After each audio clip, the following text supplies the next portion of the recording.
welcome. Welcome to the fourth quarterly mentoring and parenting teen summit. I am so glad you're here. The summits keep getting bigger and better each time. When I thought about doing the summit a year ago now, I didn't imagine it having so much reach, us having so many amazing people to come on and share stories and give you tips of knowledge. I did not imagine that it was going to be this big. I hoped that it was going to be this big, but in only 1 year, we've had just an amazing following. And so I wanted to say thank you. I appreciate you being here. I really want you to get something out of these summits. You've come here for some knowledge, for some inspiration. So please make sure you have a pen, a piece of paper. Make sure that you have an open mind as you're listening to the stories, as you're absorbing all of the knowledge, different skills, different perspectives. Write things down. Write things down, take notes. Mental notes are no good. Take notes, review your notes. And please, whatever you do, please reach out to the speakers that resonate with you. When you hear someone say something and you're like, wow, go to the summit page, www.summitevents.world, where you signed up. Click on that person's face or their title. It's going to take you to wherever you can follow that person. So make sure you're following them. Make sure you reach out to them. If you want their service, make sure you sign up for their service. As I was putting together the summit and looking at all of the people that we have, all 5 speakers, not including myself, that we have involved in this particular summit, the one thing that resonated with me again and again and again is how diverse, how different each speaker is, how their perspectives and experience and what they've been through is totally different from each other. And I mean polar opposite. We have a Reformed gang member and a Harvard graduate who teaches other young people to get into Ivy League schools. The dichotomy between those two, wow. The difference between those two people, wow. Imagine. We have a TikTok and Instagram star that talks about parenting and tries to help parents really connect with their kids. One end of the spectrum. The opposite end of that spectrum is a guy that was homeless, that was on train after train after train, all alone. Wow. Just the vast difference between all of the speakers brings you something that you can't normally have. These opinions, these stories, these experiences. Everyone doesn't get to have that. I don't have the experience of Jeff, who was homeless riding trains. I can never have that experience. Never. So I want you to, as we're going through the summit and you're listening to the training, the speaking, I want you to please come from that perspective of being an empty cup and letting all of this experience fill that cup. Each speaker's experience, each speaker's love, knowledge, desire to help, just fill that cup a little more and a little more. I think that's really important. The one thing that us parents and mentors often forget as we're mentoring or parenting is the fact that our kids are not mirror images of ourselves. They're not mini-me's, even though they may look identical to you. My son is a spitting image of me. I remember My son was probably 2, maybe 3 years old. We were stationed. I was in the Air Force for 24 years. We were stationed in Washington State. And someone that I worked with knew me. His wife knew me. He knew me, obviously. And his wife saw my wife and my son at the base commissary. That's the base supermarket. And she had met me several times before, but she had never met my wife or my son. And so they're in the supermarket, my wife and my son, and this guy that I knew and his wife, or I'm sorry, not him. His wife was in the supermarket, in the commissary. And she saw my son and my wife, stopped her and said, "Hey, are you Dave Armstrong's wife?" And she says, well, yeah. Wow. I knew it because this kid looks just like him. And he was 2 or 3 years old. And as he's grown, he becomes more like me in physical appearance.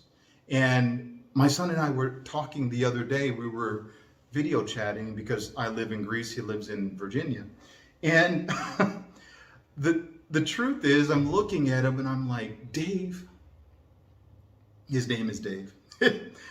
Dave, you and I look so much alike. It's just that I look a little younger than you are. I'm just kidding. I didn't say that, and I don't. Look, my point, what's my point in telling you that story? My point is, my son looks like me and has a very different personality. He is a very different person. My daughter, who is 2 years younger than him, who's 26, has a very similar personality to me. And where I went wrong with my son, hindsight 2020, right? Where I went wrong with my son is I tried to parent him as he was like me. I tried to raise him like he was me.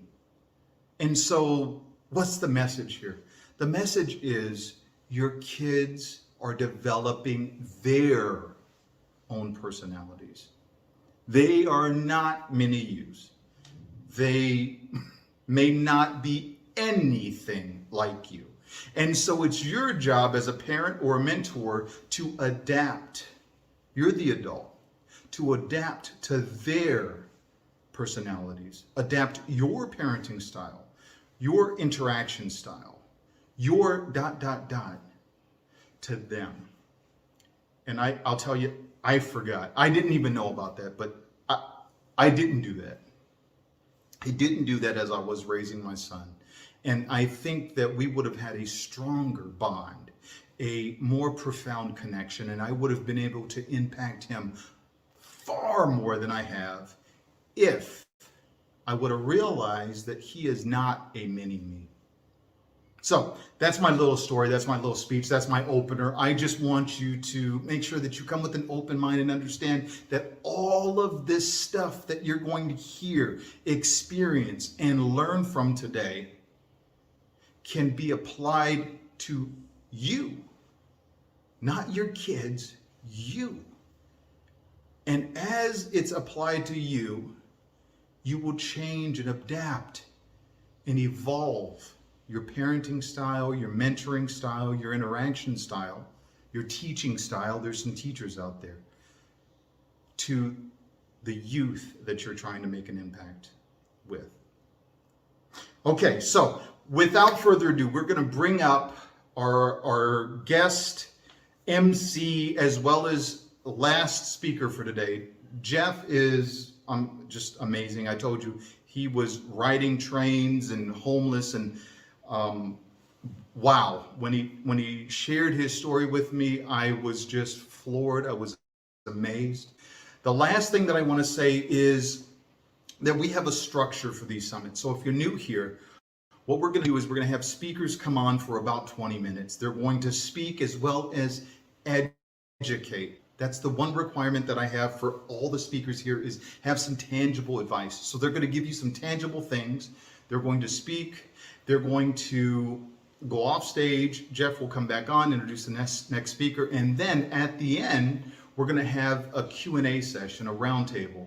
And what I've done, since we have so many CASA volunteers, okay, court-appointed special advocates, and if you don't know what CASA is, CASA saved my life. CASA of San Bernardino, my CASA, Ron Barnick, saved my life. And if you haven't heard the story, if you haven't read my book, go and find my book. It's Why Me? My Fight for Life by David Armstrong.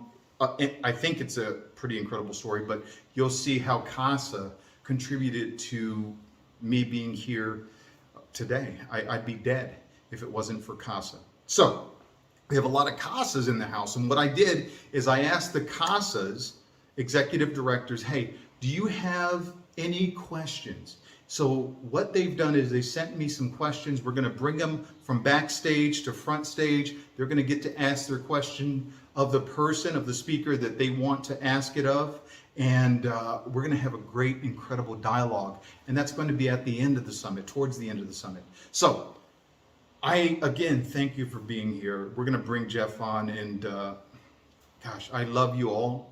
Thank you all for the support. Right now, if you haven't, put this on your wall on social media. If you haven't shared it with a friend, do so right this second. These are important things that we're going to discuss, important topics that we're going to hit, and amazing speakers that the world needs to see. Okay, I love you guys. Thanks for being here again.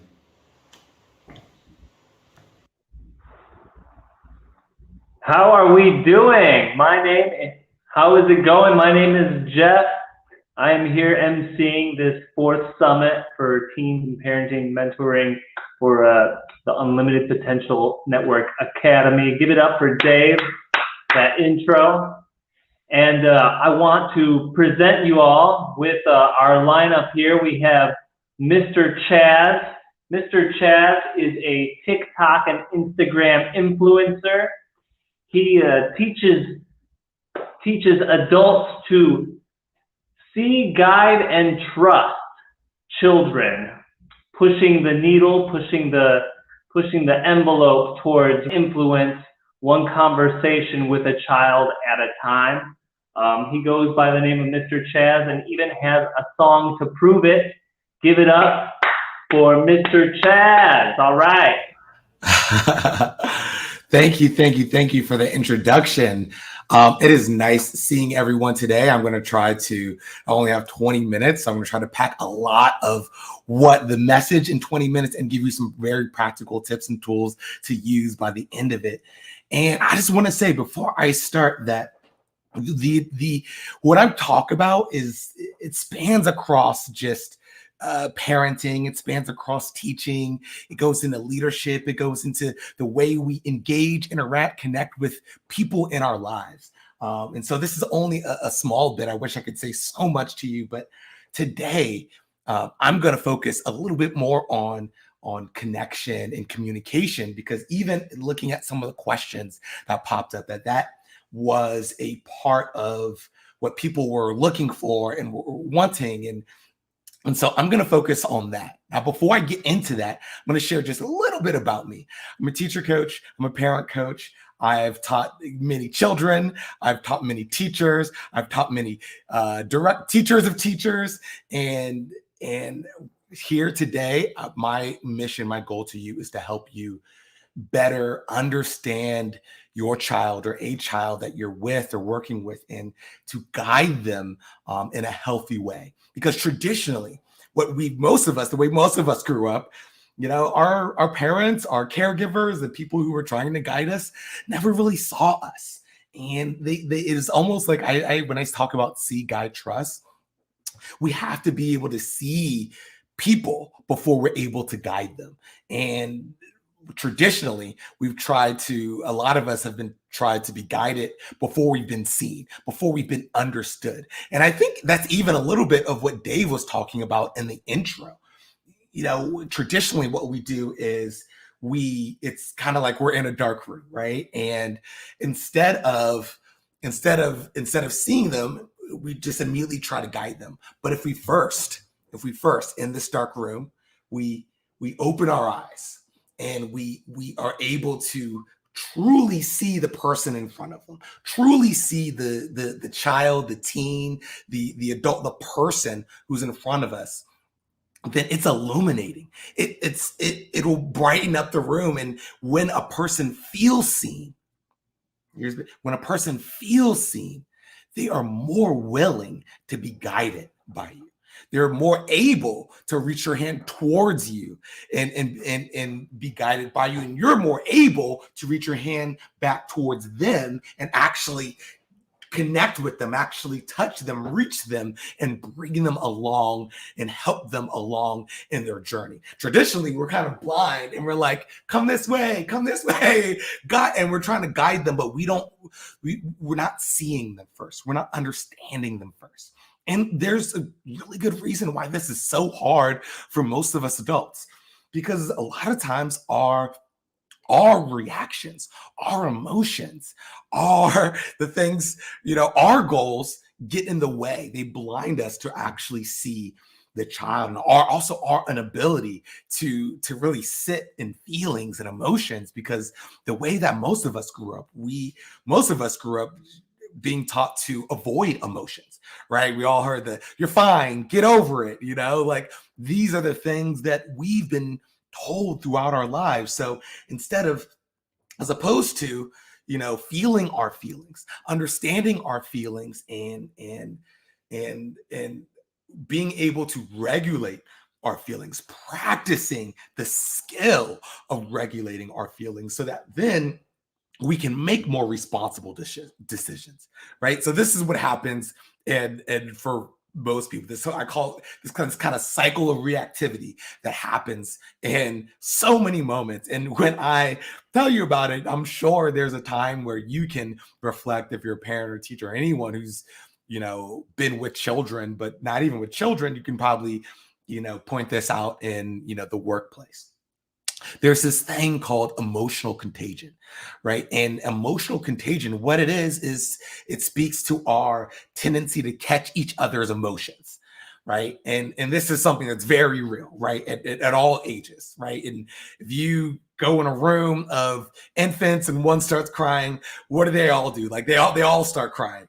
You're in a meeting, one person takes a drink of water, you're likely going to see other people take a drink of water. This is all part of emotional contagion. We catch each other's emotions, we catch each other's feelings. And there's a very real biological survival reason why we do this and how this has kind of served us in survival. You think about an infant, when they're in distress and they're upset and they're crying, they have to cry and use their powers of emotional contagion to get that caregiver to respond and react and to figure out what's wrong and to help them, right? And so, but this tends to happen throughout life, right? They turn 4 and then it's a temper tantrum over a dropped cookie, and then we get upset, we react because of their reaction, right? They get a little older and maybe they're not doing their homework or whatever it is, or they get upset, or kind of maybe a little bit more of a teen example, they maybe come from school, right? And what happens is, they may come and say, my teacher is so stupid, right? And then we hear that reaction and maybe we're triggered by the word stupid or whatever it is. And instead of us regulating our emotions and breathing, regulating our emotions and responding and hearing the message behind the emotional reactions, we have a tendency to react too. And we'll say, don't say that about your teacher. And we just react instead of actually seeing them, right? We jump immediately to guide them. Don't do that. And then sometimes we're even punitive about it, right? And what does this do? What does this do to our children? And I saw a question kind of about gang violence and or teens joining gangs, and this connects to that. We have a tendency to judge. We judge. We're triggered. We have an emotional reaction, and then we judge. and we judge. They bring home a B or C or D or even an A. What do? We judge. They say something is going wrong with their friends or something's going wrong in their social life. We just try to jump to problem solving, and we judge. And we judge and we judge and we judge. And what does our judgment do? What does our inability to our inability to regulate our own emotions and sit in our own emotions and allow them to feel their feelings? What does that do? How does that impact our relationship? It severs it, right? It puts them on the defensive when we judge and we say, well, don't do that. It puts they immediately have to defend themselves from judgment. Right? Because we haven't taken the time to first see them and help them feel understood. I'll give you a really good example that probably everyone listening has experienced in the workplace, right? So think about a boss that you've had, right? Think about that boss you had that you did not like that you just really did not get along. We just did not vibe with the boss you didn't like. You got that person in your mind? Okay. Now, think about how cooperative you were with this boss, how willing you were to, work with them to when you made a mistake, how willing were you to say, hey, I made a mistake. I messed up. I need help. How willing were you? Probably not willing at all. You probably covered up your mistakes, right? Or if they found out about a mistake or potentially finding out about a mistake, you probably just went into defense mode and maybe blame someone else or said it wasn't your fault or just try to protect yourself instead of stepping into a place of vulnerability and saying, I made a mistake. I messed up and I need help, which is a hard thing to do. But how do we get there? How do we get our children there? The way we do it, it starts with us and providing a feeling, an environment of safety, of non-judgmental curiosity. So when they come to us, and here's where the practical tips come in. So, this is a note taking. When they come to us with their thoughts, because, children's, just like our thoughts, we're so disconnected from our thoughts, feelings, and actions that, we can't even, we ask, how are you feeling? We'll respond with a thought. That person was so stupid. They just didn't know what they were doing. They're picking on me, or it's just unfair, whatever it is, right? Those are thoughts, right? And what we want to do is we want to connect them to their thoughts, their feelings, and actions, right? Instead of being triggered by their emotional message, instead of being triggered, and we will be triggered. So and don't get me wrong, we can't stop our trigger. We can't stop the feeling, the reaction we have in our body. But what we can do is be aware of that trigger. Breathe. Acknowledge it, maybe to ourselves, maybe out loud, just kind of what you're feeling, right? I'm feeling a little overwhelmed by by this reaction. I'm feeling a little frustrated. That's not on you to fix or to deal with.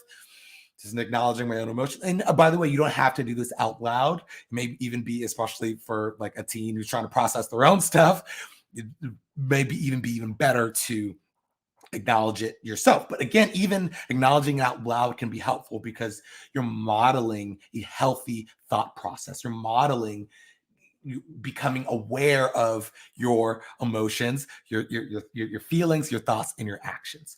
So in this moment, when they have this big thoughts, this thought, and then so first regulate yourself, because you're not going to really be able to offer empathy authentically and really have this conversation be in a position to really be helpful if you're still triggered and razzled by, how they chose to express how they felt, because they're using the tools that they currently have the best they can, right? And how, before I move any forward, how can we judge them for the way that they're sharing their message, their kind of reaction, and so stupid, and then we have a reaction to their reaction, right?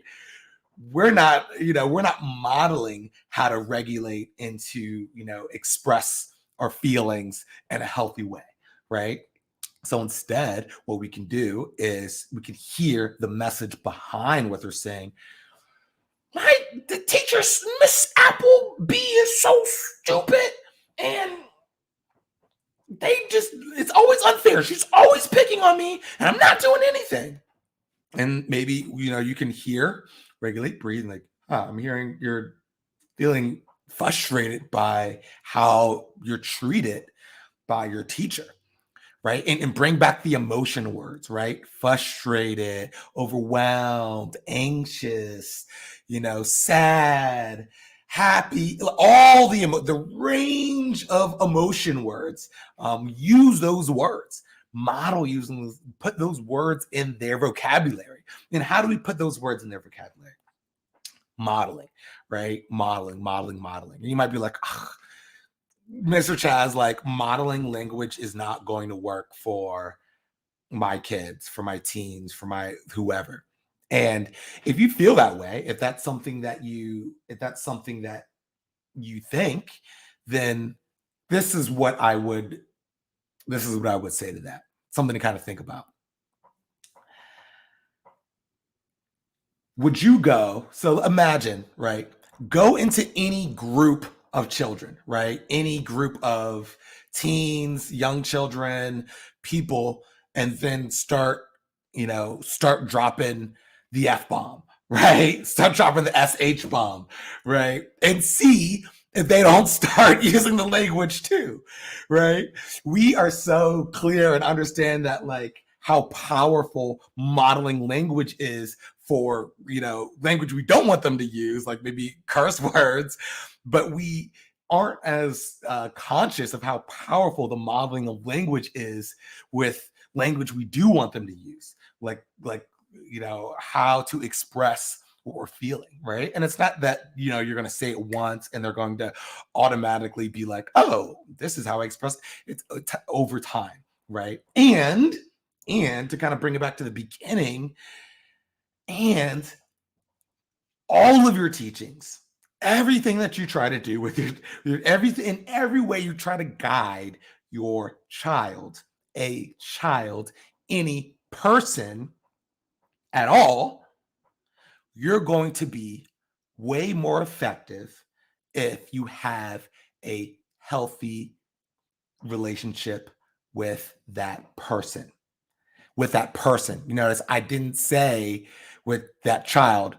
And oh yeah, by the way, it also goes for children too, right? Another example, like, how many things people offer good advice all the time, right? And I'm sure, have you ever heard some really good advice from someone you really didn't like, right? And maybe you heard there was really good advice, but because of your relationship with that person, you're like, I'm not taking that advice. I'm not going to, no way. Like, I might even do the opposite because of my relationship with you, right? Because of my relationship with that person. And so just, keep that in mind. And then you might have heard the very same advice, maybe days, weeks, years later, from someone who you admired, respect, had a good relationship with.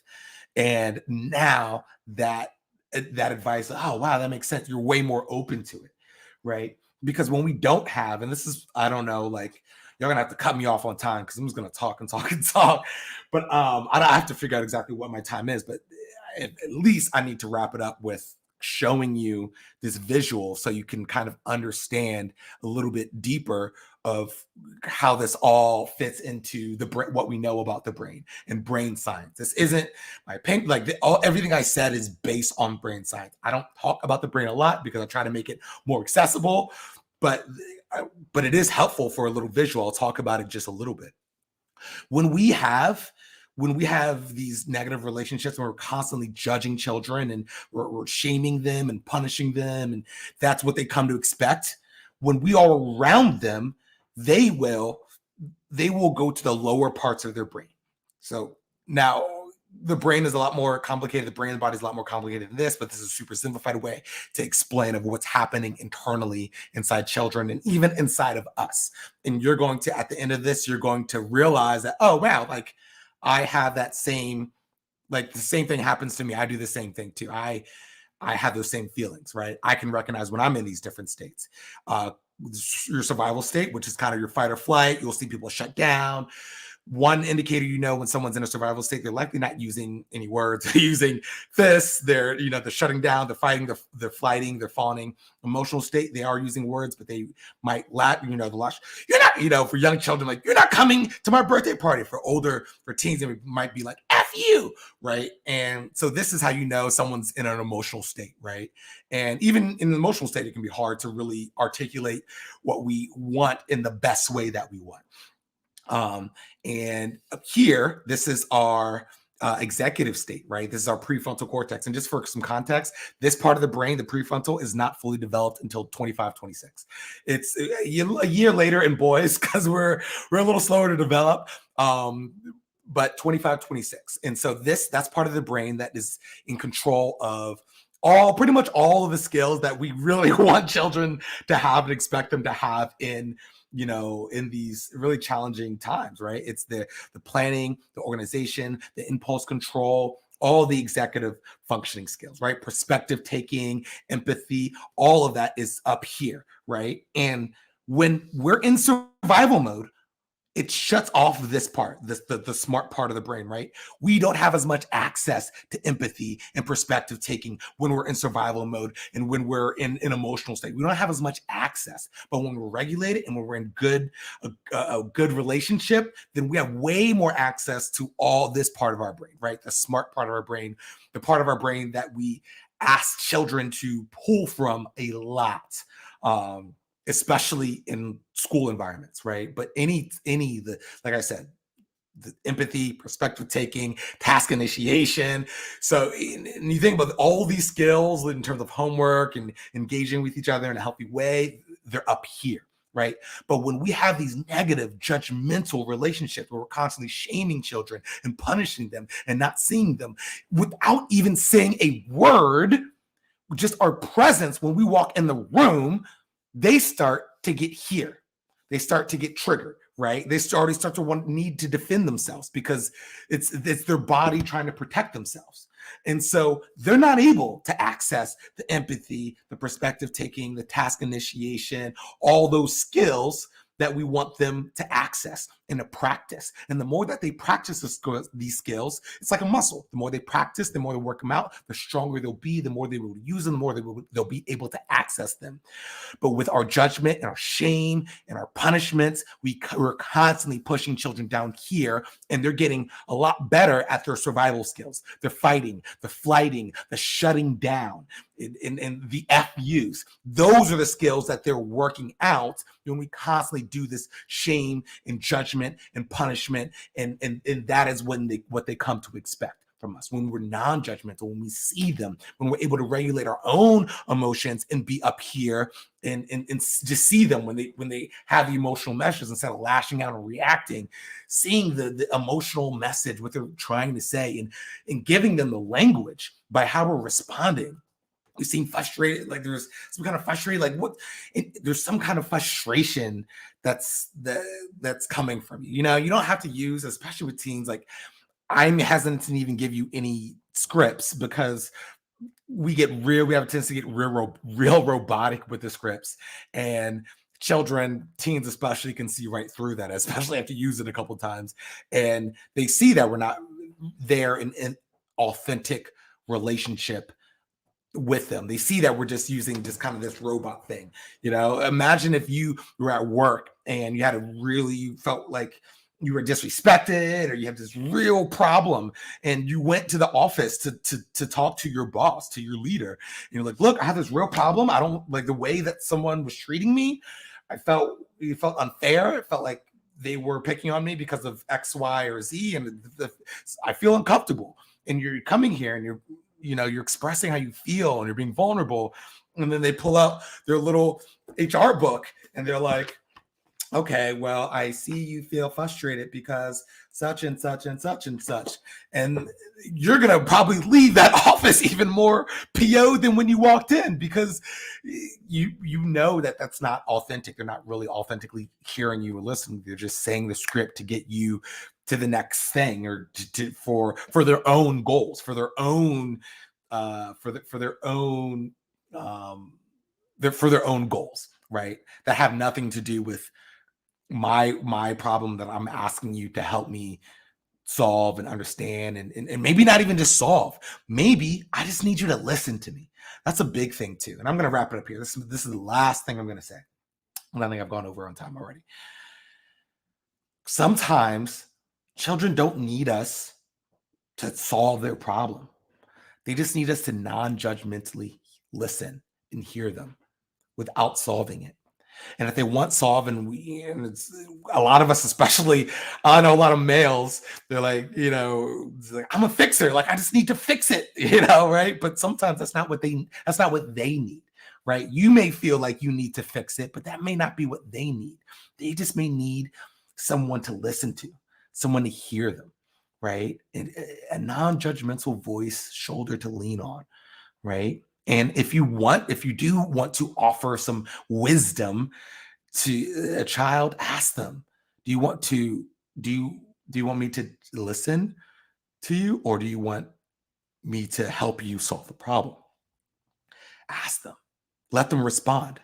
Hardest part about that is when they say, I just want you to listen, and they don't want you to solve it, but I have so many things to tell you. I have so much wisdom to tell you. Let it go. It's going to be hard. At some point, they'll likely come to you for your wisdom, right? Especially if you're not shoving it down their throats. They'll be curious, right? Just like you are curious. They'll be curious. And they'll be like, okay, well, what do you think? What do you think? Right? If they don't say, I already know what you're going to say. You're going to say this, that, and the third. But they might say, what do you think? And then you can offer your wisdom.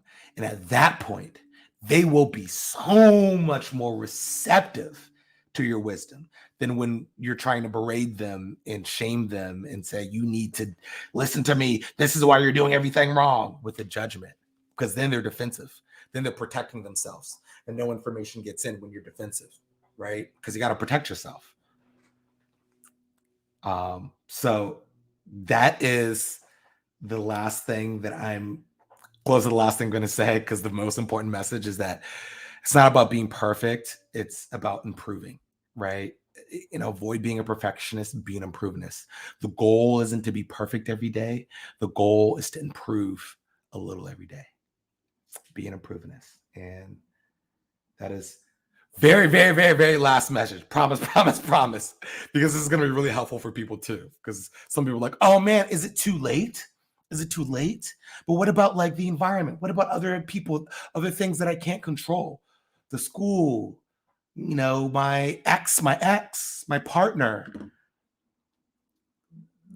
What is so important to understand and to hear, and just really important piece of information that can hopefully help you breathe and just let you know where your power is that it only takes one healthy relationship with an adult to buffer the impact of trauma. And that's on research. I'm gonna say it again, because this is something that you write down and you remind yourself, and maybe it's a mantra because you can't control everything. It only takes one healthy adult relationship to buffer the impact of trauma. And Dave, in the intro, told you a story as a testament to it. So it's not even just you have lived experiences, right? And I'm sure even if you look back, if you're someone who's experienced a lot of trauma and you had that one healthy adult relationship, I'm sure you're a testament to it too. And so with that, I'm going to end it. Follow me on TikTok, Instagram, Facebook, my podcast. I do one-on-one coaching, all the things. I hope this was helpful. Remember, avoid being a perfectionist, be an improvementist. Improve. Awesome. Welcome. Thank you so much, Mr. Chaz. That was so awesome. I just want to point out some things that I saw that were super sticking out to me, is just to have a male talking about emotions and talking about relationships with youth.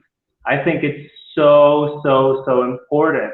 And just to be, the spearhead, someone who's carrying that torch is, it's so great and so wonderful to see, and so grateful to be able to get to witness it. Anyways, follow Mr. Chaz at Mr.Chaz on Instagram, TikTok, and give him a holler, give him a shout out in the chat, in the comments, and let me remind you all that share this summit right now. Go to all your social media pages, your Instagram, your Facebook, and share this summit. Reach out to people who you know might need these messages, this information. And without further ado, we'll move to our next person, Mr. George Uria. George is a reformed gang member from El Monte, Los Angeles, California. He shares his story, no holds barred. He shares it very vividly, and he wants to show youth the hope, and that there is another way to look at life other than the mistakes and the situations that he has been in. And so without further ado, we want to welcome Mr. George Uria to the stage. Give it up for George Uria. Woo! Thank you. I appreciate that, Jeff. I appreciate the introduction. First and foremost, I want to thank Dave. Dave, I want to thank you for having me to be a part of this summit. I think it's an amazing thing that you're doing to help save lives at the end of the day, and that's my goal. My goal is to talk about my life experiences, talk about the stuff that I went through as a kid, the hurdles in life that I overcame as a kid from childhood till now, because life is constantly throwing hurdles. Life is constantly throwing temptation, stuff like that. And you know what? Every day is work in progress for me and for a lot of people. So again, thank you, Dave, for including me in this summit. And here we go. I want to start off by again just telling you guys that what my mission is. My mission, again, is to bring motivation to the youth. My mission is to bring hope to the youth. And I'm bringing this to the youth that has given up, the youth that has messed up 1, 2, 3, 4 times. My message is to not give up at the end of the day, because I didn't give up, even though there was many occasions where I wanted to. And, I'm thankful today to be able to say that because I didn't give up, I'm in a better place. And I'm in a position where I can mentor the youth. I can tell my story with the intent to save lives. So my story starts at being a kid. I was raised by my mother. She was a single parent. She had 3 jobs. And because of those 3 jobs, the supervision at home was a little bit less than the norm. I had to go to school, get ready for school on my own. My mom was already hitting the road very early before I was even up for school. Therefore, I had to get myself ready. I had to motivate myself. And since birth, from what I can remember, I didn't have that motivation that the next kid had, and because of that, I always found myself looking for the easy way out, looking for the shortcut in life, and looking for the shortcut, not being self-motivated, and lack of supervision. Those are 3 ingredients that can cause chaos in the kid's life and start the whole process of taking that left turn rather than being on that straight road. So being a kid, growing up with my mom and my older sister, my sister, she was a very smart kid. She was the smarter one of the family. She graduated high school midterm. She graduated. She was always in her room studying. And where was George? George was on the streets. George was out and about on his bike. George was looking for trouble, looking for opportunity, looking for just anything I could get in and entertain myself and kind of just get sucked into whatever life had to offer, whether that was negative or positive. Unfortunately, a lot of the things that I was sucked into was negativity. At the age of 10, we'll start there. I was going through a lot of mental issues as far as depression. From when I could remember, I was always a depressed kid. I was always a chunky kid. And in a kid's life, once you have that depression seed in your mind, it's very easy for it to take over. I didn't really have anybody to persuade me to a positive thinking. I didn't have anybody really to say, hey, you know what? Cheer up, man. Everything's going to be okay. And you know what? I give the utmost respect and love to my mom because I believe that she really tried. She really tried to do the right thing. She really tried to raise me the way she possibly can. But now as a father, I see that no matter what a mother is trying to give to their kid, especially a boy, it's only so much they can do. A lot of the stuff that I was into and that persuaded me to go to the negative route I believe was because I had the lack of a father. I had the lack of that father figure to whip me into shape, so to speak. I had that missing authority in my life. So at the age of 10, I find myself in a lockdown facility for mental issues, for suicidal thoughts, and for depression. From the age of 10 to 12, I was in a couple lockdown facilities. The first one, I was in Del Amo Hospital, behavioral institution. And secondly, I found myself in a place called Charter Oak Hospital. Those were some pretty bad places. To get started, just being there, the circumstances around me being admitted to these places it was a little bit tricky. I was told that I was going to go see a counselor. When I went to go see that counselor, I found myself trapped. My mom had left me there. I think it was easier for her to leave because I was a aggressive kid. I had lack of respect for anybody, and I was angry. So my mom, she left me at this institution, and she left me for the reason of bettering. She needed help to get me better. So here we are. I find myself in a mental institution, angry at everyone, angry at the staff, angry at at the other kids that were there. And that's when my aggression just went from 0 to 100. From what I could remember, I was a fighter.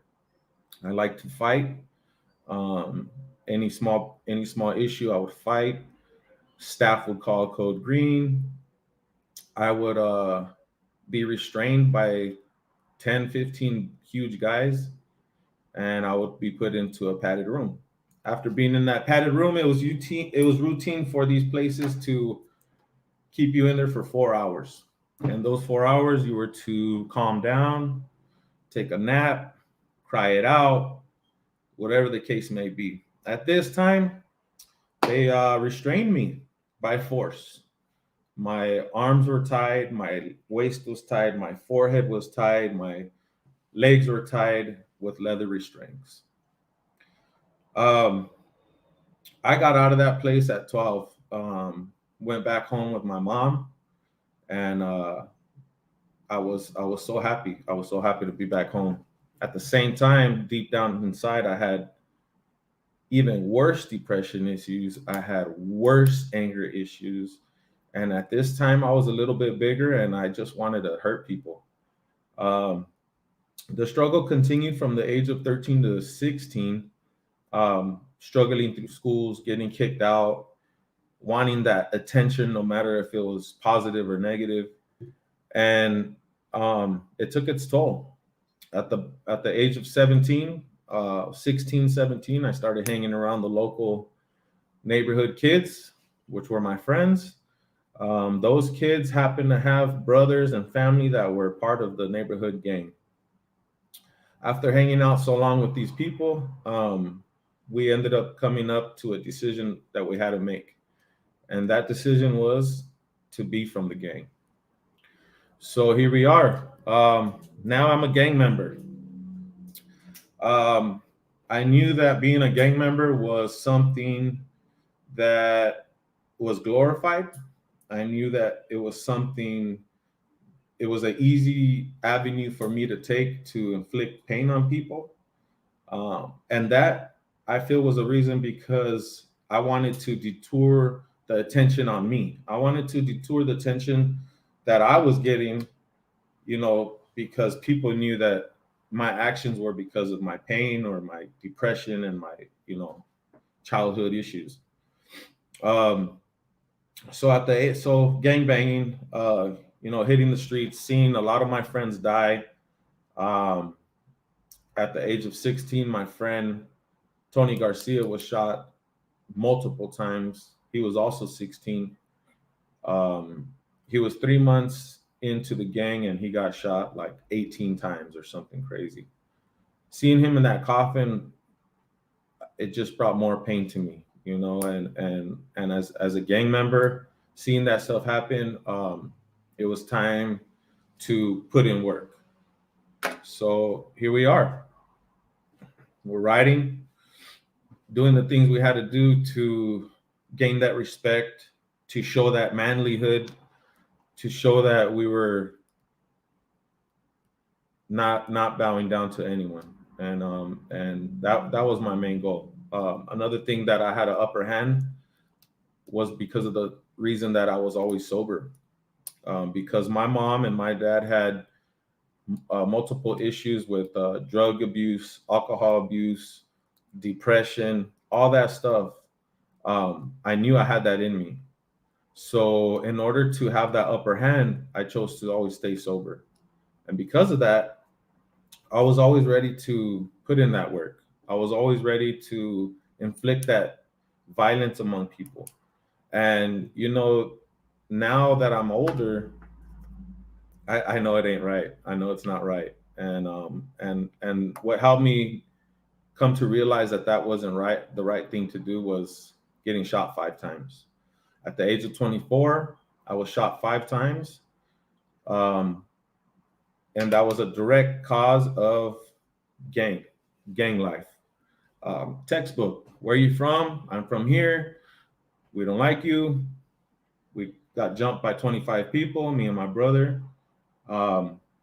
And during that fight, someone pulled out a gun and shot both of us. I was shot 5 times, once in my ankle, once in my knee, twice in the stomach, and once in the arm. Not only were we shot, my brother was shot in the chin, severed his spinal cord, came out of the top of his head. Not only were we shot and left pretty much in the middle of the desert for 3 hours. So in those 3 hours, I was praying to God. I was praying to anybody that was willing to listen, just asking for the time to, if I were to make it, I promised any God, my God, of any religion, I was in desperate need. I said, you know what, anybody out there that can help me get through this, I promise I'll be a better person. So I made it. I made it through 15 hours of surgery. I made it through 3 weeks of being in the ICU. And now it's time to get better. During the time I was getting better, all that mental illness came back. Now I'm wondering why. I'm wondering what if. And among all, I'm wondering who did it. And I'm wondering who did it because I wanted to inflict the same pain against them, among them, and their families. After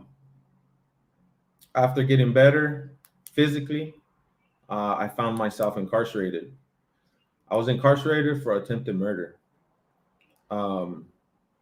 Because of my mental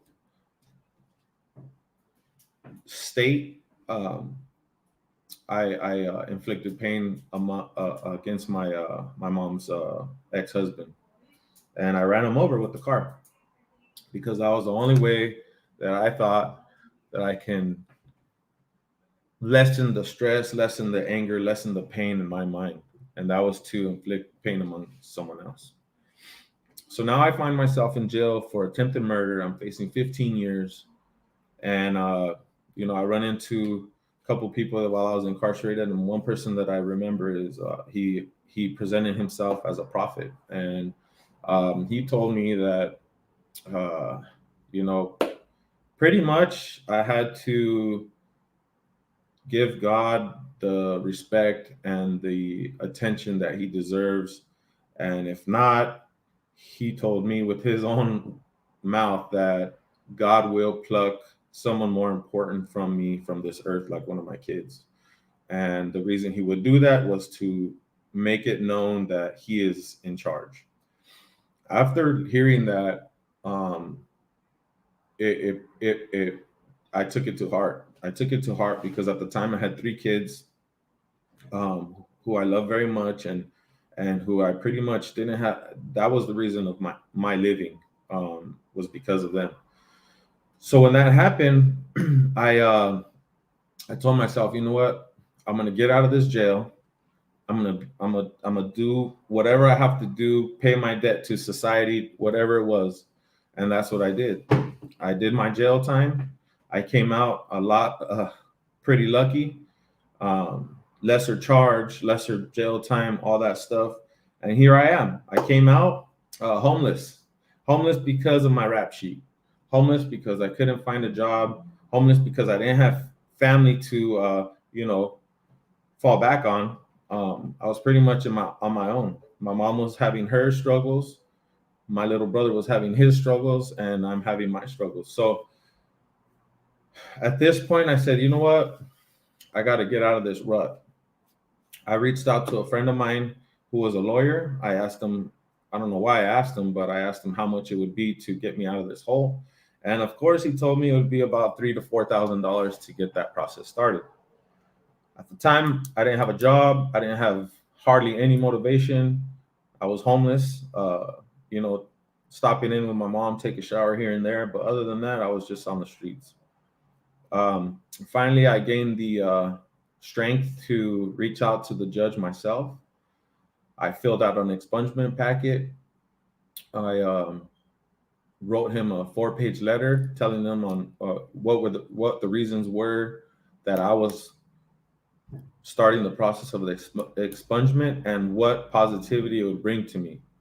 The positivity that I told them that it would bring to me was giving me the strength to move forward in life. I was done with the negative stuff. I was done with hurting people because I really felt that I was here for a reason. And now that I see the broad spectrum of things, I believe the reason that I'm here is to share my story in order to give motivation to the youth that has given up on themselves, who are maybe experiencing the same thing that I experienced as a kid. So now I'm 32 years old. I had a fresh expungement from the judge. He expunged my felonies, thankfully. Working for the cable company for about a year. And then all of a sudden, I find myself working at JPL NASA facility in Pasadena. Funny enough, this week I am turning 8 years as a NASA employee at JPL. And I just feel blessed. What I have to do now is I have to keep filling my portfolio in order to lay it on the table for these youngsters to see that, for one, I'm not lying about my past. for two, I'm not giving them fake promises, because my promise is that it's not going to be easy. It's going to be a hard road, but hopefully with my motivation, I can help these kids along the way to not give up. Because being a gang member, you know, that comes with a lot of lonely times. It comes with a lot of confusion. It comes with a lot of hurt. It comes with a lot of pain. So in order to be a gang member and make it, you have to be motivated to get through life, no matter what hurdles thrown at you. And, you know, some people aren't lucky enough and they lose their life along the way. But thankfully enough, I'm here to say that it's not the end of the world. It's not the end of the world for these kids that chose or that were grandfathered into these gangs. Again, I think that it's important for these kids to hear me out, because I've been wanting to commit suicide. I've gotten through that. I wanted to, you know, kill others. I've gotten through that. I wanted to give up. I've gotten through that. And I think, and I really feel that these kids need someone like me, you know, and here I am. You know, I'm thankful enough to, blessed enough to have gotten through that stuff. Now I find myself acting. I find myself doing motivational speaking. I find myself being a mentor to many youth. And, you know, all I can say is I would be a fool to not pay it forward, because I really feel that I've been blessed in my life. And I feel that my calling is to save a youngster by, again, getting them through the path of life, which is, you know, not always green grass and the white picket fence.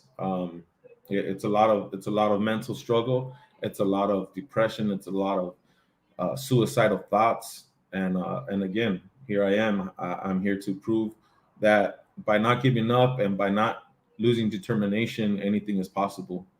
I also want to speak about, you know, what I think will help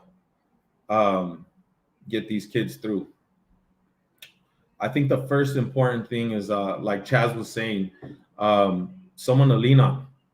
I think it's very important to be able to be strong enough and sturdy enough to have this kid lean on you, and have that trust in you to really hear what you have to say. A lot of these troubled teens, just like me, a lot of people try to talk to me, teachers, police officers, probation, correctional officers, whatever it is. And you know, a lot of this is dictation. A lot of these parents and staffers and adults want to dictate to these children. And, you know, these children see right through it. They see what you're trying to do, and they'll put up that wall, and you will never be able to get to them. So by me telling my story and reaching out to these kids, I really think that it's a positivity, it's a positive move, and it could be a positive move for the youngster to listen. And here I am being the best role model as possible. Again, life is a constant struggle. Life is constant work. And I'm grateful enough to be able to speak at summits like this to give me purpose. Because again, dealing with lifelong depression and lifelong mental issues, sometimes I find myself in a rut where I just need a little bit of reason. I need a little bit of purpose, and this is one of them. So I want to thank Dave again. I want to thank Dave again for helping me get on here and share my story and helping me with that purpose that I still need, that I strive to push forward. And again, I thank you, David, and I thank you for having me, and I hope to help in any way. Thank you. We want to thank George here for sharing his story and his inspiration, because when it's real like that, it resonates the strongest with people. And so I just want to give George a shout out. Everybody say thanks to George and give him all your best there in the comments. Give him a shout out on Instagram. It's _Ceez, CEEZ _up UP _1 on Instagram. He has a bunch of interesting, awesome content, especially because he's working on a movie. So check it out. And yeah, absolutely, man. Yeah, give it up for George. And next, we have coming online, we just had two amazing folks. We have three more up. But our next person is, he is the founder of the Ivy League Prep Academy. He has a podcast called the Ivy League Prep Academy Podcast. And when parents think about Ivy League Prep, they think of this guy. His name's Mr. Steve Gardner. Give it up for Mr. Steve Gardner here. Give him a round of applause. Give him a shout out in the chat. Thank you so much, Jeff. And outstanding. So I've already got the slides up for me. This has been an honor and a privilege to hear these inspiring stories. And I do want to share that I know the audience that we have here is diverse, and there may be some really ambitious teens or parents of teens or teachers or leaders of teens who are ambitious and can use kind of this advice to help them understand how to get into top universities. But at the other end of the spectrum, there are some parents and teens and leaders of teens here who are trying to keep the teen above water, right? And just help them survive. And I want to just right at the beginning here, very quickly and so importantly, explain that this message is not just the message of how to get into a top tier school. Although this is the strategy that works to get you there, the real thing that we're discussing here and what I want to discuss as an educator, as someone who has attended Harvard and gotten a degree there, but also who's been in education for many years. This is my career. And I've seen students struggling to stay in school or dropping out of school. I've seen the disengagement, and I've seen the hyper engagement, and I've seen the mental health issues at both ends of this spectrum. And they're both equally debilitating. They're both really, really difficult to overcome unless we understand some of these really, really important ideas around success for teenagers and how we can encourage that success. And so the myths and the mistakes that people make around college admissions also happen to be founded or grounded in a lot of the misconceptions that lead to disengagement in general. And so what I tell my students who are hoping to get into Ivy League and other top tier universities is that, look, if you spend your high school years preparing effectively through the things that I'm going to teach you in the next 15 minutes, if you spend your high school years preparing effectively in this way, and then you decide not to go to college at all, right? For whatever reason, you've got your own business or you've got a new idea or whatever, you decide not to go to college at all, the best use of your 4 years is to follow this strategy. Why? Because this is how you're going to align with your own core values. This is how you're going to really bring yourself to life and re-engage in life. And this is how you bring engagement back into a teenager. And so I hope that message rings true. I also want you to understand that I generally speak for a lot longer than 20 minutes. And so I'm going to try to hit those really, really key points as well as I can. But I do have a free podcast that goes live weekly. It's the Ivy League Prep Academy podcast. And a shortened link to that is TILC, which stands for the Ivy League Challenge.to/podcasts. So TILC.to/podcasts. And you're welcome to access that podcast where you can get a lot more information than I could possibly share in 15 minutes. And it's all free. All right. So my job, my role, I have attended an Ivy League school. I've spent a few hundred hours talking to Ivy League admissions officers, professors, Ivy League admits, and their parents. And I empower students to get into the college of their dreams. And I want you to understand, first of all, the mistake that so many people make. And this is going to be kind of encapsulated in a true story where only the name has been changed because it's such a painful story for this person. But we'll call this girl Jacqueline.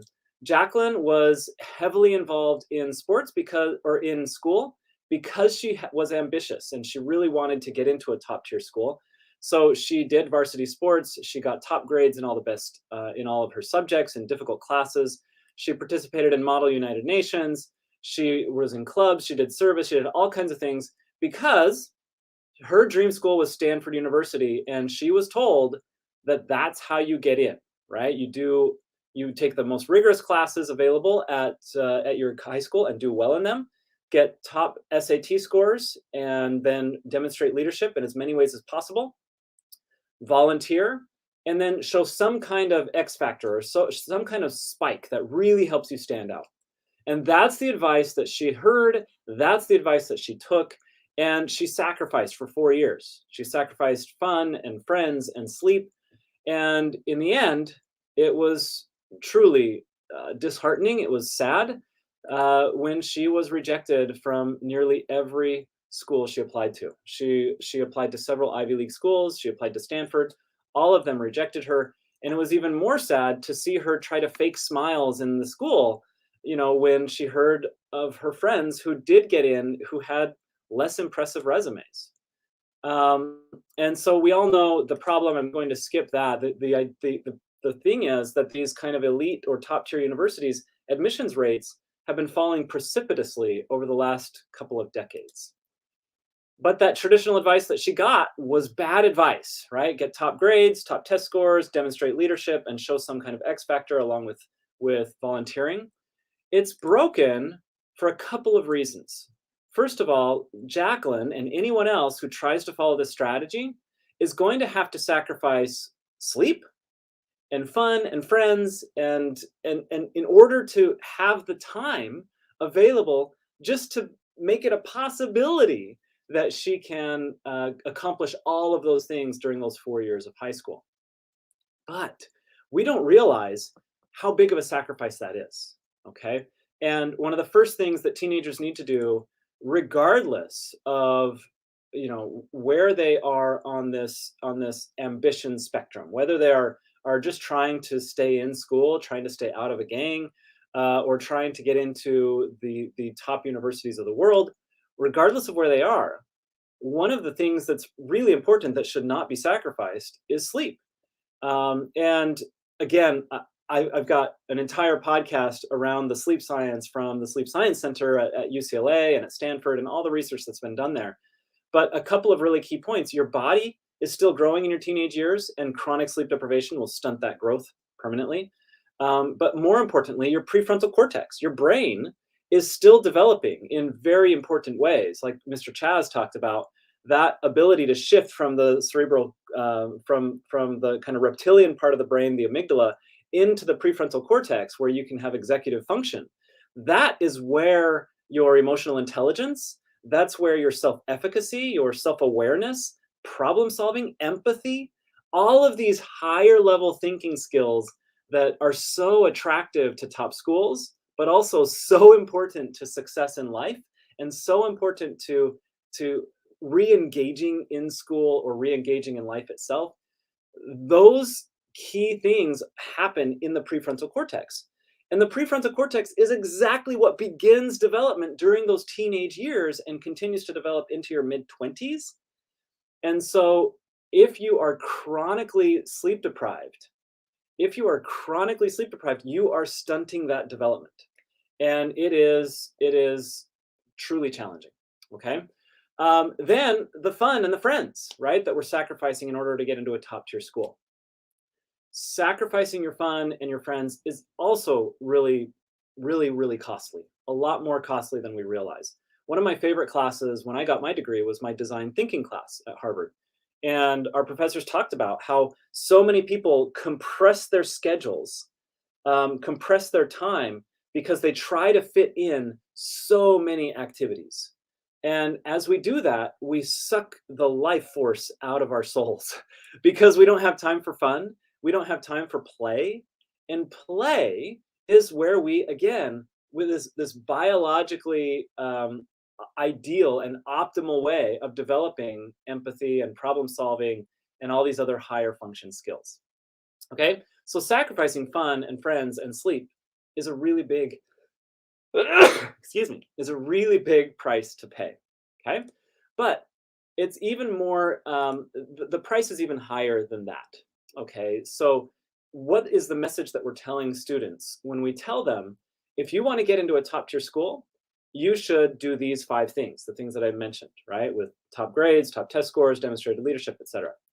What we're actually telling them is, look, your core values, not that important, because you're not good enough to get into a school like this.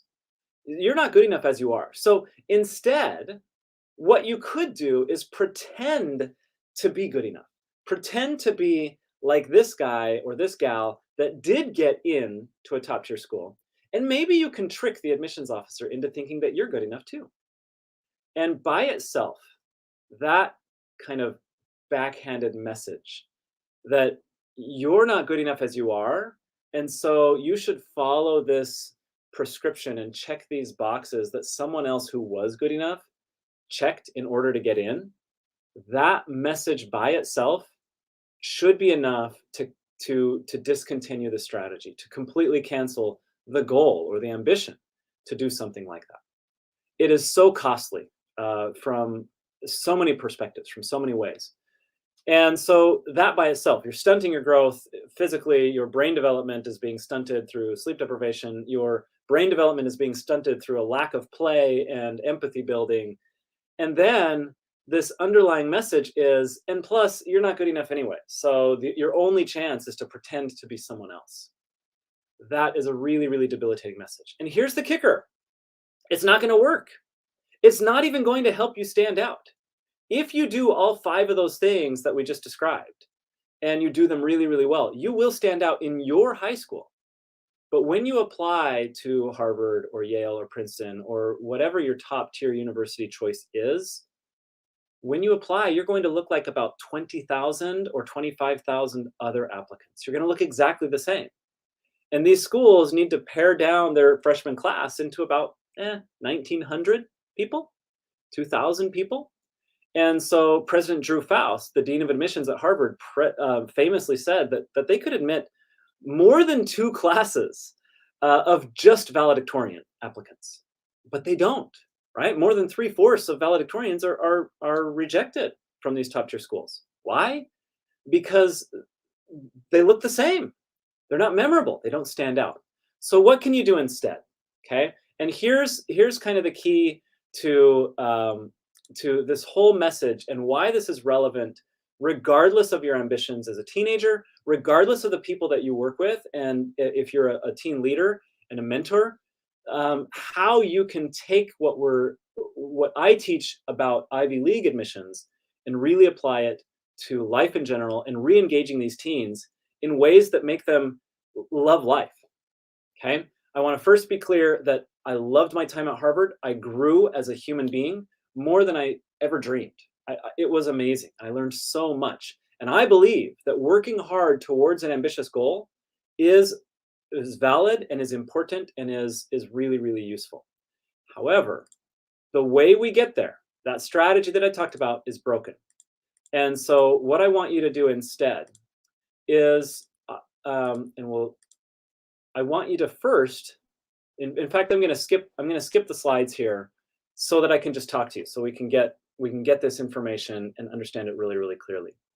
The first thing that you want to do, if you want to stand out at an Ivy League institution, is you need to have developed a certain level of self-awareness and emotional intelligence. And the key to that is understanding your core values. If you're a mentor who works with teens, or a teacher or a parent, or you're a teenager yourself listening right now, the first and most important thing you can do with your time right now is activities that help you understand your core values, because your core values are the key to your success in life. Period. They're the key to getting into a top tier university. They're the key to making decisions that are aligned with those core values that will lead to you being more successful, more happy, and more engaged in life. How do you identify your core values? I wish it was easy. I wish it was simple. There are some keys that I think can help you get there and help you help others get there. But I want you to also know that I have an entire podcast that can fill in some of these gaps. Okay. One of those keys, one of the questions that you can ask, what breaks your heart? Okay. When you turn on the news, or when you talk to friends, or when you hear gossip, or you hear conversations, what are the things in society that break your heart? From environmental, sustainability, to social equity and justice, to fairness, to what are the issues that when you hear about it, it just breaks your heart? And you might be someone that doesn't get sad about this. Instead, you get angry. Okay. Same question. What are the things that really make you angry? If some kind of injustice or unfairness makes you angry, that's a really good clue to your core values. Okay. If it breaks your heart or it makes you angry, there's a lot of energy there. And that energy is happening because something is violating your core values. All right. Once you've spent some time, and there are some other questions you can ask, right? What are the things that bring you to life, really make you excited to wake up in the morning? What if you were to envision yourself at the end of your life, listening to the eulogy, or listening to someone speak about your life? What do you hope you hear? When people talk about you at the end of your life, what are the things that you hope they talk about? There are a number of different activities that you can do that can help you identify those core values. But the time you spent understanding who you are at your core is the most valuable time you will spend in your life. And it's the most valuable thing you can do as a mentor, as a teacher of teenagers, right? Once you understand your core values, then this gets fun, because now you can spend some time understanding what are your interests, what are your strengths. That's a lot easier to figure out. And then I ask all of my students to do what I call an average Joe activity audit. Okay, an average Joe activity audit. And this is for college admissions, but you can do it the same even if you're not in college admissions. All right. The idea here is any activity that you're engaged in that you're doing because you think it will help you get into college, you should completely eliminate it from your schedule. Eliminate it from your schedule. It's not helping you get in. And I don't have time right now to explain why, but it's not. Instead of doing those activities that are not aligned with your core values, that you're doing because you think it's impressive, it's impressing other people, because if you can eliminate those activities and replace them with curiosity, this free time that you've given to yourself now, go explore your interest with gusto, okay, with kind of this crazy level of curiosity, and go and explore it like a madman, like a crazy person, and find out. Become an investigative journalist. Ask better questions.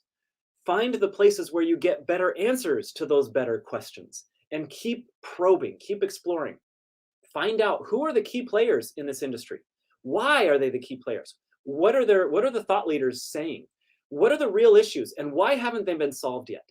And you move from this naive, this problem makes me angry, to this really well-informed human being, this almost expert, when you begin to understand that there's a reason why that problem hasn't been solved, because if you try this solution, it creates new problems in that area.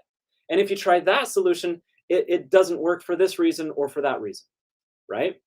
And as you become more and more aware of the key issues in this field that you're interested in, you'll begin to understand what solutions have been attempted, why they didn't work, what the challenges are, what solutions have been attempted that did work, and how you can cross-apply those solutions to your own community. And you can begin to reach out to these thought leaders and the experts and say, here's this issue that I'm dealing with that you resolved over there. Here's why the resolution is difficult in my area. What do you suggest for implementing the solution, et cetera, et cetera. And these experts, college professors or professionals around the world that you're contacting, they won't even know that you're a 14-year-old teenager. They have no idea that you're 14 or 15 years old. They just see that you are aware of this issue, that you have a deeper level understanding, a nuanced understanding, and they'll begin replying and coordinating with you. And I don't have time for stories that explain this, but I have had students change laws in their local communities. I have seen people raise tremendous amounts of money when they're 14 and 15 years old because they collaborate with thought leaders and with experts and are able to do things that really do solve problems that violate their core values. Okay. Now, once you've done all of that, you begin making that impact in your own community, and you will make yourself memorable in the eyes of admissions committees at these top tier universities. Guess what else happens? And this is my final thought, because I know we have limited time, and I really do encourage you to make use of the free resource, my podcast, at tilc.to/podcasts. Also Instagram and Facebook at the Ivy League Challenge. But here's the final thought. If you use this strategy to become memorable and get into a top tier university, it will work. It's happened over and over and over again. But the best part of this is, if you never go to college, what's the best use of your teenage years? I promise you, the best use of these years is to spend them identifying your core values, aligning your life with those core values, making choices that are aligned with those core values, pursuing your curiosities and your interests with gusto, developing the skill of being able to be curious and get answers to your questions by being an investigative journalist, and then taking what you learn and using it to solve a problem that is relevant to you in your community. You develop problem-solving skills, you develop emotional intelligence, you develop leadership, you develop all of these key aspects that lead to your success, whether you go to college or not. And by the way, if you have not followed this strategy yet, and you're a middle-aged person, right now, you're an adult, you're a teacher, I'm an educator, and I know firsthand that very few educators and very few adults, very few professionals have taken the time to do these things that will greatly enrich your life and change it forever and lead to greater success. And so this is not just a teenage thing. It's not just a teenagers who are ambitious for Ivy League admissions thing. This is a humanity issue. If you want to engage in life and you want the teens that you mentor and you teach to live at a more fulfilled and a more elite level, if you want them to engage the way that allows them to be successful and be happy and be fulfilled, this is the steps. 1, identify your core values. 2, make better decisions that align your life with those core values. 3, develop the skill of pursuing curiosity. So become an investigative journalist. And 4, when you have the expertise, begin applying solutions that you find and discover to real problems and issues in your community to make an impact in your community, make your community a better place. That is my message for you today. Thank you so much for sharing these 20 minutes with me. I can't wait to get to the panel and to answer any questions that you have. Steve, brother, thank you so much for the knowledge and sharing. And the one thing that I keep seeing so far is I don't have enough time. I have so much to give that I don't have enough time. And so I'm sorry that we have to have a time limit. I'm sorry. But the great thing about yourself and everyone else that's on here today is you have a way, you have a platform for everyone to connect with what you're doing. And that's important, right? That's the most important, because they can see you, they can connect with you, they can ask you questions. So it's not over because I have 20 minutes for you. Not even close. Everyone that's watching this today, everyone that's going to watch this in the future, they're going to connect with everyone. I believe this, everyone that's on today. So again, Steve, thank you, brother. I appreciate you. Okay. I'm honored to join. Thank you so much, Dave, for the opportunity. My pleasure. Hey, so real quick, everybody, real quick. I am so glad to be here. I want us to take a quick stretch break. We're about in the middle of our summit today, and it's been absolutely amazing, fantastic, amazing. Everyone has given you everything they have in their heart. And so I hope that you're not just taking mental notes. I hope that you're actually taking physical notes, because I certainly am. I have 2 pages full of notes, right? And I hope that you are too, because this stuff matters and this stuff can impact your life.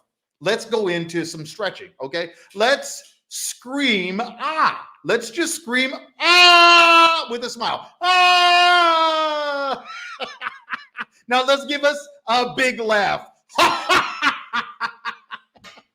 right, I know that's goofy as hell, but that's okay, because we're here to have fun. I want to open up your mind. I want to open up your heart. I want to open up your body, right? So sitting wherever you are, if you're in your car, if you're driving, if you're sitting at your desk, whatever. Yes, Catherine, she says, ah, absolutely. But you got to do ah with the smile. Now, ah, you got to do ah with the smile. It's almost like my morning meditation stuff. Anyways, so let's make sure that we're all stretched out. We're ready. We're rocking and rolling. We're just here, like I said at the beginning, with an open cup, right? It's unfilled, and we're just letting all of our amazing speakers pour some water into that cup. That's the entire purpose here, because you, whoever is here, whoever is watching this, are changing lives. I don't think you understand. You are changing someone's life right now. Just by having these aha moments with us, you are allowing us to help you change someone's life. And that's what it's all about. That's why this summit even exists, to impact people, to change lives, to improve lives. And I am not of the mindset that you have to go through something, you have to experience something in order to learn. That's BS. The purpose of life, of knowledge sharing, of community, is to ensure that my brother doesn't have to go through what I've already gone through. Don't go down that dark alley, because there's a bunch of dogs down there. So I hope that resonates with you. We're going to bring our amazing MC on, Jeff. What's up? What's up? Take it away. Take it away. It's all yours, man. Yeah, I just want to say, Mr. Steve Gardner, his message was fantastic. And I want to point out real quick just how the string of presenters we've had today, how diverse they've been, but how their stories and how the information they've shared just weaves together seamlessly. It's so awesome. And I want to bring onto the stage Miss Belinda. Belinda has been working. She's been a teacher. She's been a mentor, and she's a mother of 3 for the past 20 years. Give it up for Belinda J, all the way from Australia. And yeah, her mission is to make sure that folks don't have to learn the hard lessons that she learned, and learn how to live a good life when they're 40, that they can learn those lessons now and have a good life. So here's Belinda. Hi everyone, I'm so glad to be here, and what amazing company I'm in. Just the speakers before me are so inspiring, and I love that, yeah, our stories are all connected, and like Jeff was saying, we've got such a diverse range of people here, but we're all talking about the same thing, and that is helping our youth, and on that spectrum from really good students to students who are struggling. So yeah, I'm Belinda J. I'm a youth mentor, and really my core purpose here is to help teens learn the personal skills that we didn't learn as teens and that we learned as adults. And I think a lot of adults here will resonate with the fact that we learn the hard way through things like marriage breakup and relationship breakdowns, working in toxic work environments, maybe even a health crisis or a midlife crisis. And that's when we start going through our personal transformation. And a lot of the skills that we've learned as adults, we could have actually learnt as teenagers. And I also believe that teenagers are ripe for this stuff. They're in doing like the self-introspection and the thinking and working out who they are. And our schools aren't providing that platform for them to really work out who they are and give them activities to help them work out their values and their purpose. Like Steve was saying, I think that sort of stuff would be so good in our schools. And I think Steve should be given the job of overhauling the education system, because I know that he would get all of that stuff in there in the design thinking. So what I started was School of Stuff That Matters, which provides basically online group sessions for teens in developing that personal stuff and stuff that I believe is necessary for a really fulfilling and rich life. And they are things like emotional well-being, communication, skills for healthy relationships. Let's face it, we're all in relationships, whether we're single or not, we're relating to people every day, as well as self-love and building self-esteem, which is what I'm going to focus on today and give you some practical tips for helping any teens in your life. So before I start, just a little bit about me and how I got to where I am. That's me on my first day of school. School and I have a bit of a love-hate relationship. My attitude didn't really change that much throughout. I was always like the good student and got good grades and everything, but that's because I had a photographic memory. So it wasn't really because I had the smarts or anything like that. And when I got to high school, I was always that kid in the class, that annoying one to most of the teachers. What are we learning this for? Why do I need to know this? When am I going to use this in my real life? And a lot of the time, the teachers couldn't answer. So I pretty much didn't enjoy the school experience, apart from the social aspect, which a lot of teens would relate to. I think they go for the lunchtime and their friends. So what did I do? I went through all of that time at school, and I left school and I went to uni, and then I became a teacher. I did want to become a teacher to try and create a different learning experience for young people. And while I know I've had a lot of impact on hundreds of teens that have moved through my classes, what really happened is that I witnessed firsthand the way that our schools are actually damaging our young people. The thing that upsets me most, and I could talk about this for hours, is that school hasn't really changed since I was at school. And that's a long time ago now. And since then, we've had the internet and mobile phones and all of that sort of stuff become part of our everyday life. And yet we're still forcing our young people to remember information and regurgitate it on an exam. And the other thing too is that mental health wasn't really a thing when I was at school, and it is now, and it's something that we could be learning about a lot earlier. So yeah, in my opinion, school is actually failing. I don't know if you could see that. I wonder, Dave, can you change that presentation view so that everyone can read that properly? Thank you. So yeah, that's a beautiful quote from Albert Einstein, that everybody is a genius, but if you judge a fish by its ability to climb a tree, it will live its whole life believing that it's stupid.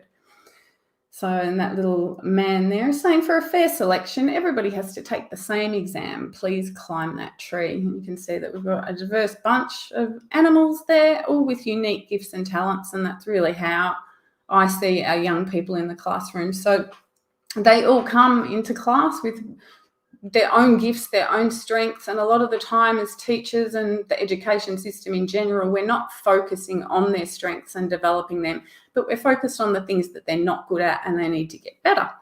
And that is pretty damaging a lot of the time.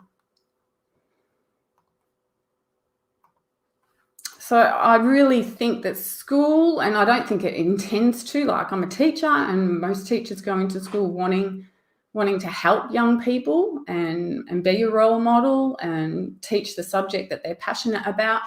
But the way the school is structured, a lot of the times it's damaging for self-esteem. So it's really competitive, and we have a ranking system. We are not collaborative. We're, competitive. We celebrate success. We give everyone an award. Mistakes and failure are undesirable. We're always looking for right answers. And anyone out there who's watching, who's a teacher, knows that there's so much curriculum packed into our schedule that it's really hard to explore and go off on tangents and do that real deep learning. A lot of the time it's just, if you get this question on the exam, then this is the correct answer, especially if you're at the later years of high school. We have testing and exams and artificial assessments, and a lot of the time our students are feeling not good enough. And the learning is often not meaningful. I think a lot of what we learn is not really connected to our real lives or even preparing us for the work environment, which is what school was designed for in the beginning. But even the work environment's changed. So I reached out to my parent community, parents of teens, and just asked them what their biggest fear about their teen having low self-esteem was. And you can see I got quite a few comments there. And it actually broke my heart, the response. Like Steve said, this is a good indication of my purpose. Like, it was something that broke my heart. So I know that I'm doing the work in the world that I'm meant to be doing. I expected parents to answer something like they'll get taken advantage of, they won't realise how great they are, they won't achieve their dreams. But the answer I got was actually overwhelmingly suicide. So you can see there, and there was just multiple people that is their biggest fear about their teen having low self-esteem. If that's not a crisis, then I'm not sure what is. And unfortunately, the stats agree with those parental concerns. This is from, obviously I'm in Australia with my accent, you can tell. This is from one of our institutes out here that works with young people and mental health. And it says that mental health starts at a young age. And usually these problems will emerge before the age of 25. More than 40% of Year 12, so that's the final year of high school here, report symptoms of anxiety and depression higher than normal.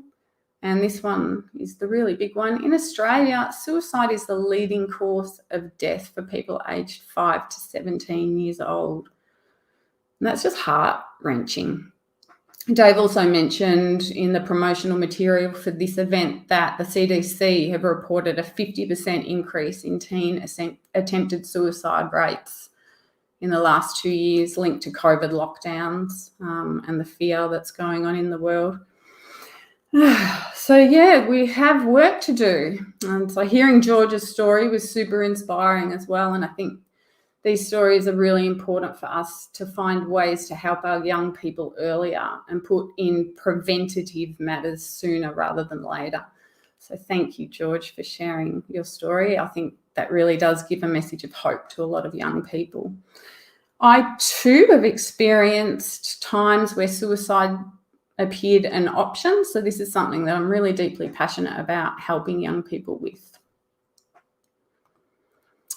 So self-esteem, it really impacts quite a few things. It impacts our resilience, our relationships, our confidence to try new things, our ability to learn, our decisions. It can lead to sort of more risk-taking behaviours. It can affect our mental health and cause things like depression and anxiety. It can impact our emotional well-being and overall our enjoyment of life. And I truly believe it's one of the biggest preventative factors for suicide, is that if we work with teens to build their self-esteem, it is a protective factor. Really, quite simply, if you think about it, when you feel good about yourself, life is more enjoyable. And I know that life is up and down for everyone. When we believe in ourselves and we have really good self-esteem, we can move through the challenging times with more confidence.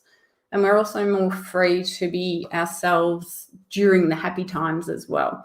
And I really love that Steve talked about play and fun. I didn't expect that from someone talking about getting into an Ivy League school. I thought it would be all the discipline and the hard work thing. So I really appreciate your message, Steve. And this is something that I really fundamentally believe in, that we need more play and fun. And that kind of disappears after the early years of childhood here in Australia. And then in our high school system, it's pretty much disappeared. The playgrounds aren't there. And we send them a strong message that it's serious time and we need to get down to work. So the more play and fun that I've added to my life, on purpose as well, is the more I've enjoyed my life, and the easier it's been for me to get through the hard times too. The good news is that self-esteem, while it is an inside job, it is something that can be taught. So the hard part, I guess, of being a caring adult in a young person's life is that you can't just hand them self-esteem, and we can't show our kids, how we actually see them and make them see what we see. So I've had my kids struggle with self-esteem as well. And I've found that I've had more success in helping other people's kids in a mentor role than even my own children, because a lot of the time our kids won't listen to what we say. And especially if it's that empty sort of praise, they go, oh yeah, but you have to say that. You're my mum. Of course you think that. But I'm going to give you some practical tips for things that I have done that I know are definitely helping my kids with how they feel about themselves. So the first thing is to change what failure means. So you can't change school and what the school system is and the messages that your kids are getting from the school system, but you can change your attitude towards how they're going at school and not see their success or not success at school as any measure of their worth or anything like that. And it's hard to do because we've all been conditioned to believe that being at school equals success, and then we worry that if our kids aren't good at school, that they're not going to get a good job. But I think that's becoming less and less true, especially with the move into the online world, and especially over the last 2 years, that online business is an easier thing to do. And even online learning as well. We don't have to get all of our learning in a traditional bricks and mortar space. We can do lots of online courses and things. So if you can create a home environment that encourages and celebrates failure as part of a learning experience about yourself, and the best way to do that, I think, is to role model it. So I know Chaz talked about role modeling, and I think that's really important too. And share your own failings and your learnings. So what that would sound like is things like, and in a non-judgmental way, so just being really curious. So what did you discover about yourself? What would you do next time? And this is if your child comes to you with something that they haven't done well at school, or they've failed, or they're feeling upset about it. What are you proud of for yourself in the whole experience? Has it made you clearer on what you do or don't want in life? What do you think the gift of this experience might be? And really unpack it that way without putting words in their mouth or saying, oh, no, you did really well. You demonstrated perseverance, or really help them get to that understanding about themselves. And like Steve said too, that self-awareness part, you can start building that in your children sooner rather than later. Another thing I think that we forget to do, and this is the glue for any good relationship, I think, is to appreciate them. And it may sound really simple, but a lot of the time, just because we're in a living environment with our teens and we have to get things done and we've got to be places at certain time and there's jobs to be done, we can forget to really connect with them and appreciate them. It's human nature to want to be valued and to feel connected and like you belong and like you're contributing. So this sounds like, thanks for your help with X, Y, or Z. I was this and your help made me Z. So an example might be, thanks for your help with doing the dishes. I was feeling really stressed and your help made me get through the things that I had to get done. So I appreciate it. I really appreciate you doing X. It made a difference to me because Y.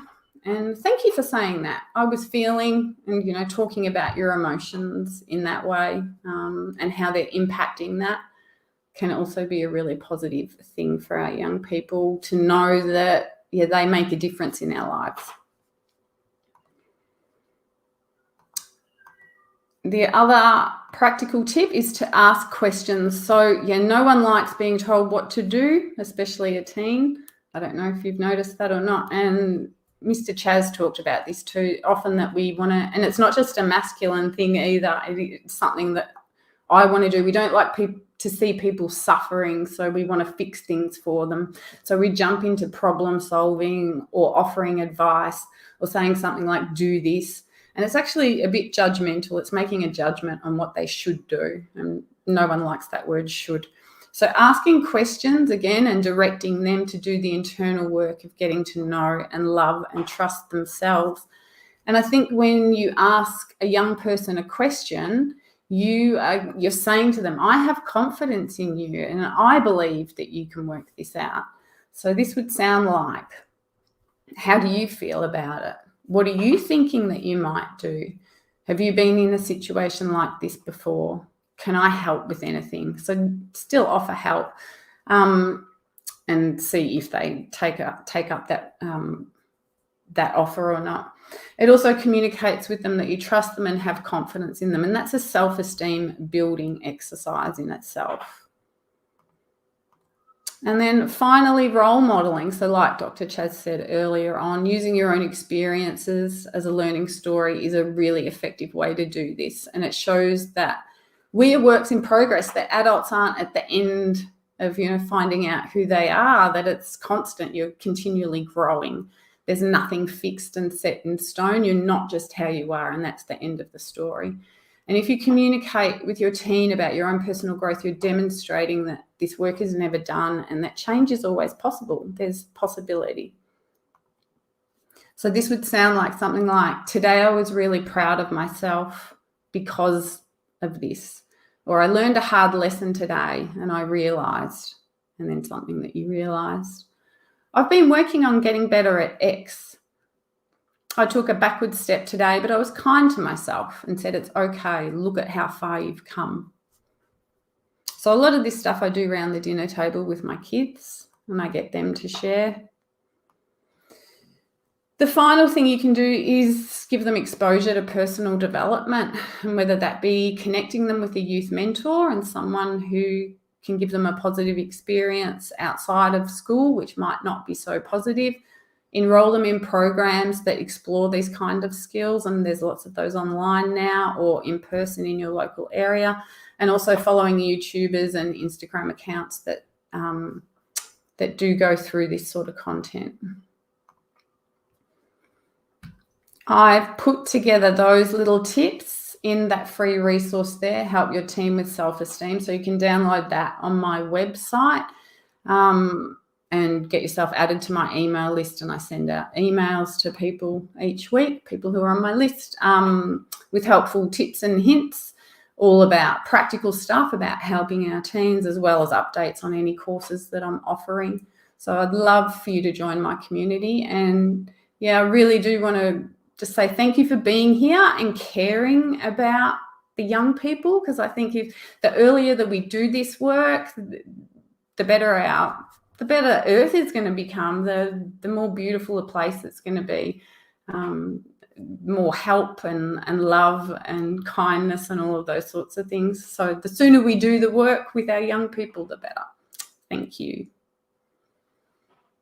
Wow. Thank you so much, Belinda. That was absolutely amazing. Absolutely amazing. So we're almost at the end, Unlimited fam. And so I'm going to come on. I just wanted to come on and say thank you. Thank you for being here. Thank you for sharing. Thank you for hashtagging. Thank you for engaging. Stay until the end, because we're going to have some people come on. We already have some questions that CASAs, court-appointed special advocates, had sent us. We're going to have a couple of CASAs come on and ask the questions. And I want you to be here for that, because sometimes the biggest aha moments that you're going to ever get is from a discussion, right? From a discussion. So without further ado, I want to introduce Jeff and Jeff's story that absolutely is amazing. I really want you guys to you're going to be at the edge of your seat with this. I certainly was, and I listened to this 4 or 5 times already. So here we go. Jeff's story. When I was 19, I left home. The plan was to ride freight trains, hitchhike, sleep under bridges, eat out of trash cans, steal food, do whatever I had to do to make my way into a better life.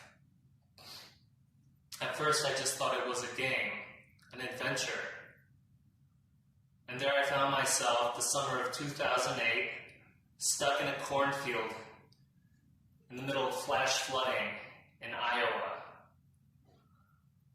My friend and I had caught a train west out of Chicago earlier that morning and arrived at the Iowa border. Knowing that the Mississippi River had flooded, we were not sure what we would find. I was scared, hesitant, and almost called the whole thing off. Really unsure of what circumstances we might find ourselves in. But there we were, greeted across the river by a town completely submerged, one story underwater. The floodplain, brown water as far as the eyes could see. Our train was the only thing above it. As we rolled through town, our train stopped in this cornfield, getting to drier land. The farmland around the town had not been touched yet. Wondering why we had been stopped, we looked out into the horizon and saw a giant, dark storm cloud coming our way. It looked worse than any other storm I had ever seen in the sky. And getting on our radios, we quickly found out what the situation was. Hearing from the Weather Channel, imminent flash flooding and severe thunderstorms were predicted for our area. Quickly, we flipped to the railroad frequency the train crew operating our train was using. Hearing that they were leaving for the night because of the severe weather, we were stuck, abandoned, on the back of this metal train in a severe thunderstorm and flash flooding. Not sure what would happen to us. Pulling out our tarps and whatever rain gear we had, we hunkered down for the night in an open, exposed train car. We were pelted with rain, soaked to the bone, cold, and when the morning came, we hadn't gotten a wink of sleep. Crawling out of our tarp cocoons, we peered over the edge of our train car, finding the once dry field completely submerged in floodwaters. Not sure if we were going to dry out. Our hands and feet were pruned, pulling off our socks and shoes, trying to air our hands and feet out. They didn't seem to want to dry. I was afraid I was going to get trench foot. Soon enough, on the radio, about an hour later, we heard the train crew. They had arrived back. Getting on the train, we heard the locomotive start back up, and about an hour later, we were off, headed towards Kansas City, to drier weather, to a drier place.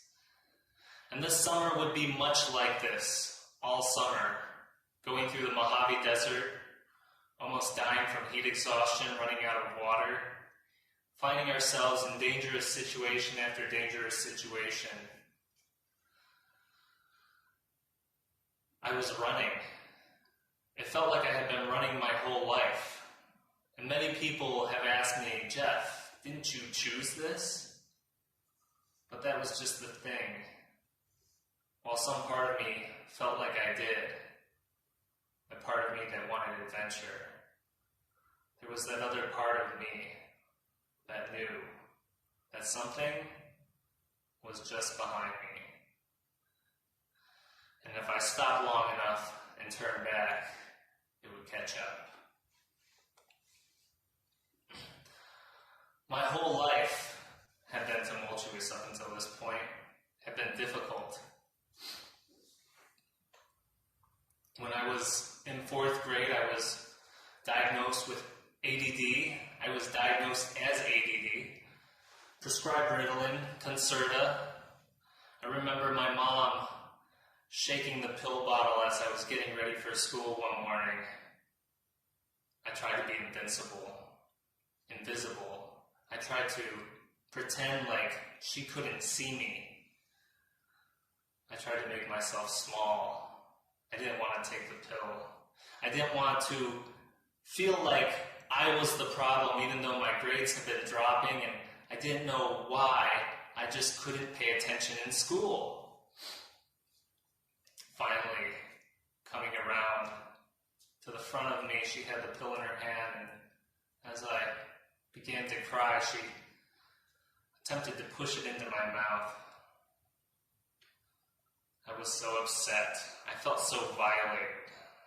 I felt so betrayed, as though I knew that something else was the matter, but could not speak it. And so I felt like I was being blamed. I felt like my schooling, this diagnosis, was me being scapegoated. And what I would find later, going to therapy in my adult years, is many times one person in the family holds the trauma for the entire family system, for the entire family. And I believe that was me. At the end of middle school and the beginning of high school, I began to start to drink, get into drugs and alcohol, party. I was getting into fights in late middle school. I was stealing, shoplifting, breaking into cars, vandalizing places, destroying people's property. I was angry, I was pissed off, and I was running. I was still running. I still knew that there was something behind me, and I just couldn't put my finger on what it was. There, when I was 17, I came home from high school after being kicked out of 2 different high schools. I found myself in an alternative high school. And one evening, while my mom was on the couch sleeping, my sister was watching television, feeling lonely, depressed, overwhelmed, hopeless. I had experimented with self-harm in the past, but never had I actually done what I was about to do. Finding a kitchen knife, I began to press it into my arm. As it slipped, it went through my arm. I didn't know what to do. I was so scared, bleeding. I ran upstairs to my mom, waking her up off the couch. In a hurry, she took me to the ER. There in the hospital, I was given 3 stitches and 5 days in the psych ward. And many people might think, oh, the psych ward, what a horrible experience. And yes, at some point, you could say it was a horrible experience, but for me, it was a relief to get away from the family dynamic I had been stuck in, that I had been living in. It was a reset. Coming home from the psych ward, I remember going up to my bedroom after school, closing my door, laying on my bed and putting the angriest music I had on. and just crying, holding my arm. I promised myself there that I would never hurt myself again. Kissing my wound.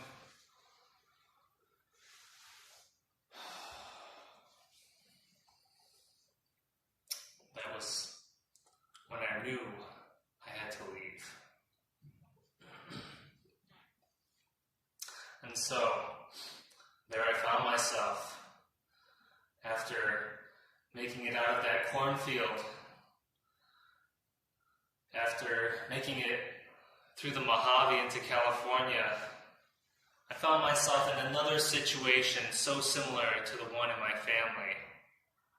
On the street with a group of friends, whom I thought had my back, whom I thought cared about me, who had looked out for me, who had made sure I got fed, who I had looked out for, who I protected, there on the street.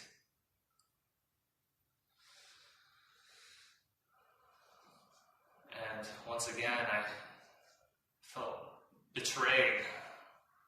I felt like something was wrong. I felt like the black sheep. I began to be verbally abused, made fun of. I had gotten involved with my friend Andrew before I left in a relationship. And while I had never claimed myself as gay, I was open to experimenting, and my friend on the street found out and began to ridicule me. Another friend stepped in and told me, "Jeff, you don't have to deal with this." I took his word for it, and I left that group of friends, and I made my way down to Northern California and found a job for the winter, and everything began to change. There on this farm where I found the job, I began to find a safe group of friends that I was living with. And not only that, but I began to feel safe in my own body. My own sense of self began to relax. Away from my family, away from that group of friends, here I was, finally experiencing safety and love for the first time. But my parents wanted to fly me back out to Detroit for Christmas. And after going out to visit them, I came back to the farm, and something was off. My friend Andrea on the farm had asked if I would take him riding trains across the country when our time working was up. I still didn't know what I was running from, but seeing my family again had brought up so much difficult, painful feelings, and there I was on this farm able to feel them actually. I no longer had to run. Now I was looking at them straight in the face, and while I couldn't make out what it actually was, I was beginning to start to get a hint. Leaving the farm, Andrea and I fought with each other. I wasn't sure if I wanted or if I could handle another person. I felt so overwhelmed with all the feelings that I was dealing with. I was so scared. All these old emotions were coming up that I was now having to face, and all I wanted to do was run again. But my body wouldn't let me. They were too close. I was in the throes of an emotional breakdown. And Andrea, fed up with not knowing what was going on with me, told me one day that he was going to leave. There on the street with Andrea again, after leaving the farm, I was faced with being by myself. And a part of me knew that if I was left alone, something might happen to me. I wasn't sure if I would make it out alive. Sitting on the beach in Venice, California, Andrea got up to leave.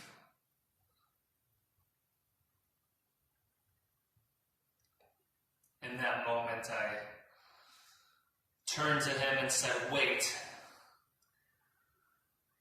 As tears erupted from me, I told him my father molested me when I was a child.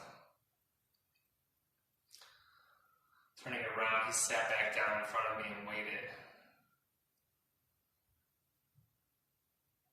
As I finished sobbing, he looked at me and said, "Jeff, I won't leave you,"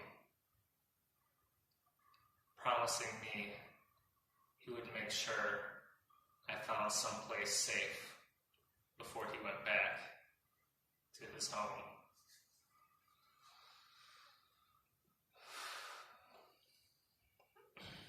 Making my way out to Western North Carolina, I ended up there, staying there for 13 years, pulling myself off the street.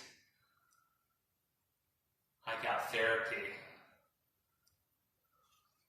Went through another stint in the psych ward, but never stopped reaching out for help. And each time, I found myself in a desperate situation. I didn't hold back. I did whatever I could do to find whomever I needed to help me. I did whatever it took, working long hours, taking care of my body, making sure I made it to therapy, even getting on medication. Now, after 13 years, I find myself on the road again. I'm traveling the world. That piece of adventure never left me.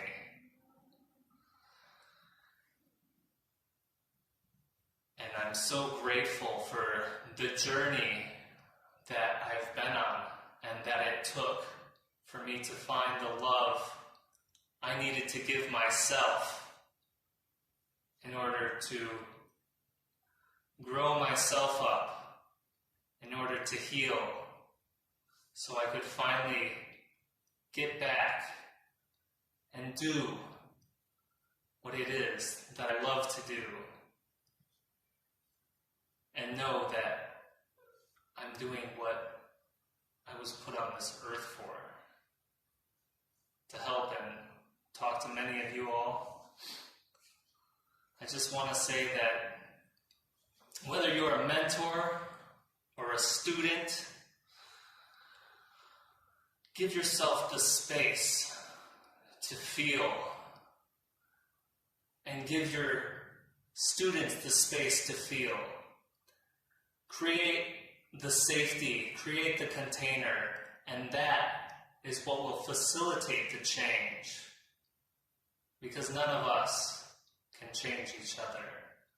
And it's only up to me and you to do the work ourselves. Thank you so much. Have a beautiful day, and I will see you all soon. Bye. Wow, you guys. If you're not floored by Jeff's story, then nothing can floor you. I mean, that again, I've listened to it 4 or 5 times, and every time I'm just like glued to the monitor. Amazing and so inspirational. So inspirational. I want to thank everyone for being here. We're almost done. Almost done. Right now, we're going to go into some question and answers for our beautiful CASAs. So I personally work a lot with CASA, and I want to explain exactly what CASA is. CASA is court-appointed special advocates, and they're all throughout the United States.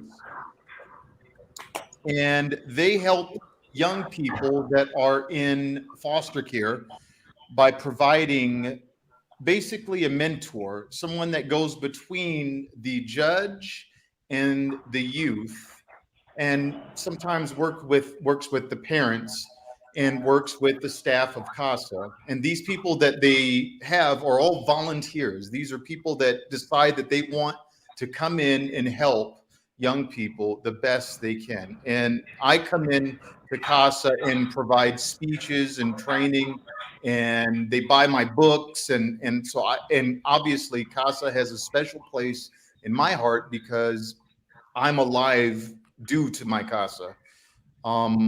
So I invited CASAs into the summit backstage to ask some questions of us. So we have questions for the speakers, and I'm super excited to go through these questions. So our first question is from a CASA by the name of Karen Rhodes, and the question is for Belinda.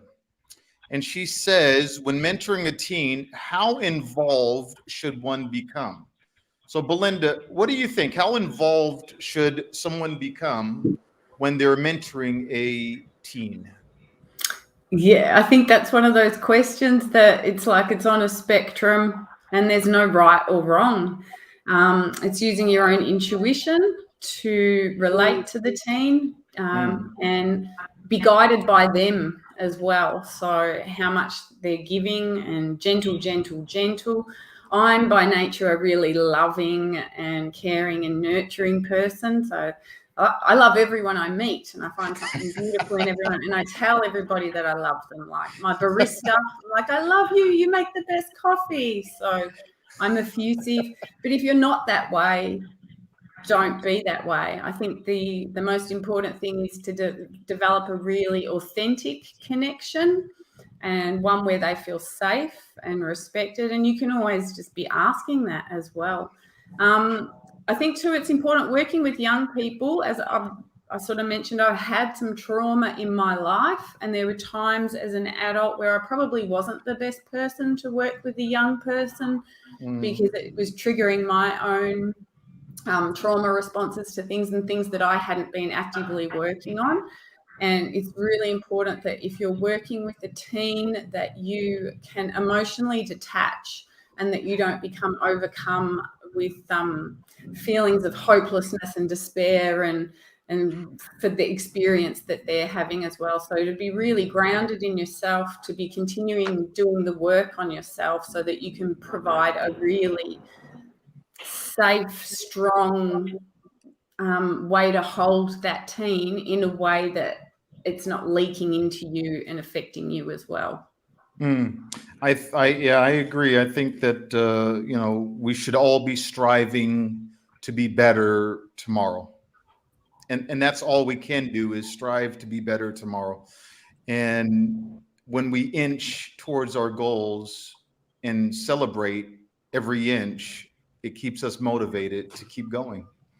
And so it's funny when you start talking, I didn't want to keep this too long, but when you started talking, Belinda, I was just on a podcast a few hours before the summit, and something you said just resonated with me. So I'm going to read something that I read on the podcast that's in my book, and it's about apathy.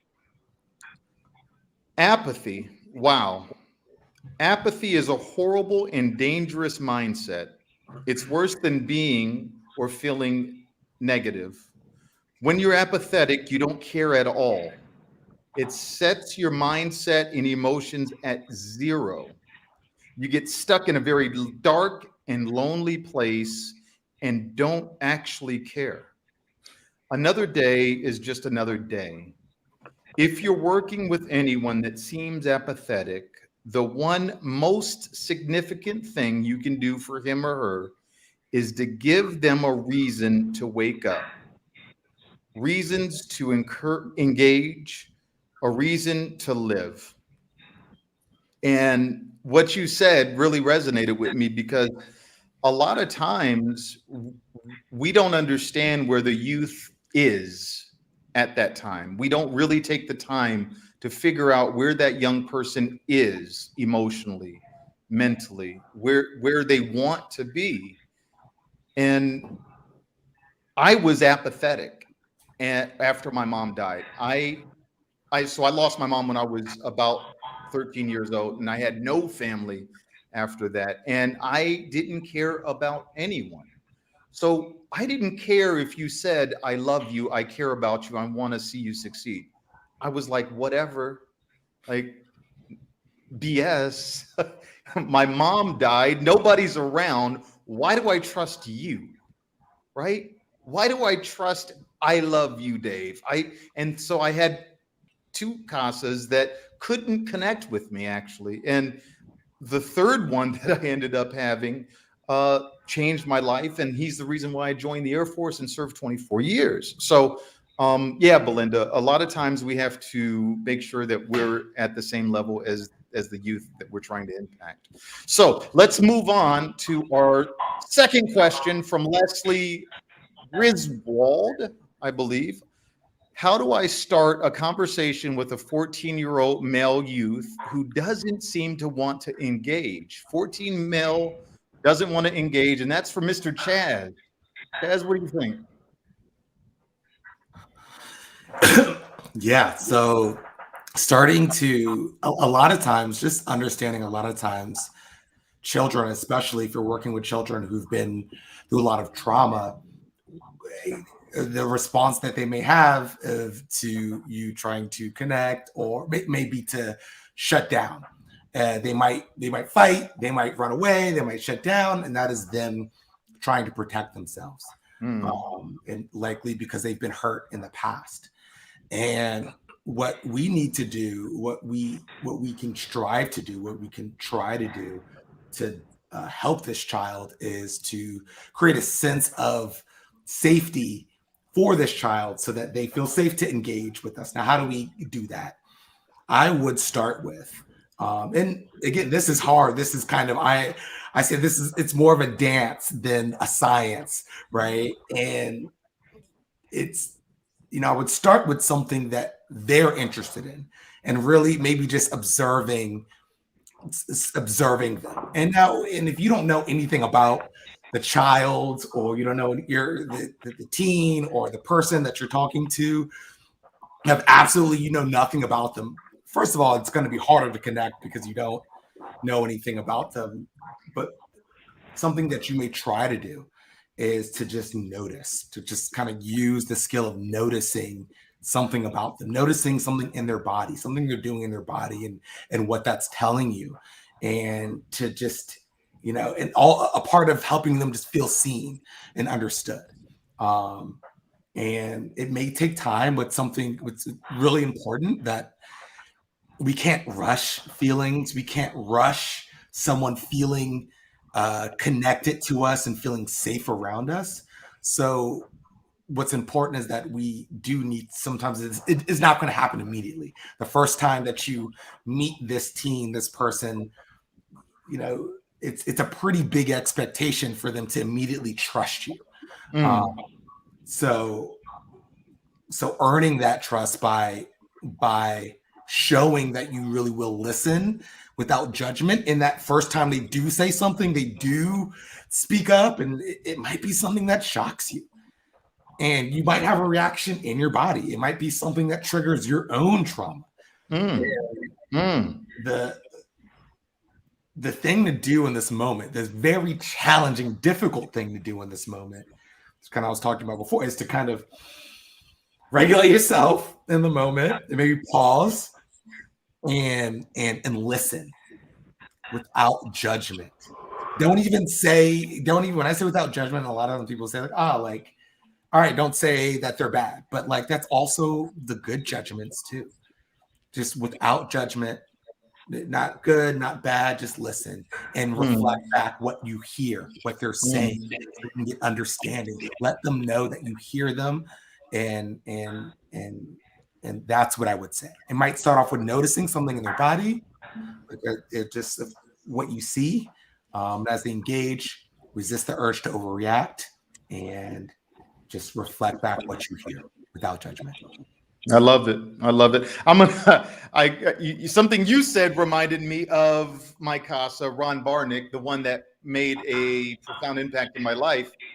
He taught me how to eat with chopsticks, and to this day, I was about 15, 16 years old, and so 10 years later, because I'm only 26 or so. Nobody laughs. I tell you, I am not a comedian. That was funny in Dave's book. No. So maybe it's like 30 or something years later. I still eat with chopsticks. Every time I eat Chinese food, I eat with chopsticks. And all Ron did was take me out and show me how to use with chopsticks. And every time he would take us to Chinese often, and he'd show me often. And I still remember that. And so every time I eat with chopsticks, I think about Ron Barnick. Amazing, amazing. You know, being able to create those types of memories with a kid that, you know, would have never learned how to eat with chopsticks. None of my homies in the hood know how to eat with chopsticks, except for George. Let's move to the next question. Next question is from Jeffrey Stanley. So what's the leading cause of teen homelessness, and what is the best way to prevent it? And I'm sure that's for Jeff. Yep, Jeff, what do you think? Leading cause of teen homelessness? Honestly, after I got a little lowdown on this question and I did some research, but I've worked with homeless youth aside from myself and being around friends on the street, and 9 times out of 10 it was always family situations, whether they want to talk about it or not. Family troubles, family problems, family differences. Maybe your family didn't like the fact that you were transgender or homosexual, or, you know, I had a friend in high school who, it could have been anything, you just don't get along with your family, your dad's abusive, your, domestic violence, what have you. So usually one of those factors. And, I think the real way to solve it is, it's twofold. It could be, from a macro perspective, like, well, we need to fund our social programs, and we need the people that are serving are horribly underfunded in a lot of programs, like especially in most parts of the United States, other than very liberal areas, I guess you could say. And on a more personal level, I think we need people who are involved, who care, who are emotionally invested, not overtly emotionally invested, as you were saying, as Belinda's question kind of implied. But people who are involved and who are trained well enough to work with youth and to be able to identify when there's a problem. We have, so much of this stuff can be seen in schools, and granted, a lot of places don't have the resources, don't have enough money going into to identify these problems, or actually be able to tackle them, do anything with them. But being able to identify and stuff like Mr. Chaz is saying, stuff like you know, stuff like Belinda is saying. You know, when you have these arising issues in a student, like they're usually coming from something. They're not just happening, and you know, and there's ways to really tackle them, and there's social emotional ways. There are, you know, relational ways, and you know, building trust and building confidence with youth, and being able to really build relationship that can repair the broken relationships that have caused them to be in that situation in the first place. I hear you. I hear you. You know what? I'm throwing Chaz under the bus because I think he has something to interject here. So I want to ask you that same question. What do you think? Repeat the question, please. Teen homelessness, right? So kids running away from home. What do you think? What do you think the number one thing, if you're just going to go priority 1 through 5, what's priority number 1 you think parents, because you work a lot with parents, can do? Yeah. So, you know, as you may have noticed, kind of the theme of, you know, what I talk about is like the relationships are the foundation of everything. And even hearing from all of the other speakers, and, you know, I'm going to kind of almost synthesize a lot of what people said into safety, into talking about safety and the feeling of safety and creating that feeling of safety. You know, if you're being judged for who you are, or who you're, you know, discovering, you know, you're trying to discover yourself, you're trying to figure yourself out, and you're expressing that, and the adults around you, the people around you don't understand, and they reject you, or they judge you, or you feel rejected, then you're going to go somewhere else to try to seek that feeling, to get that feeling of connection and safety. Whether it is out, whether it's all, you know, just in you out of that environment, whether it is in a gang, whether it is, you know, with another group of friends, like you're going to try to find a way to meet those needs for connection and safety.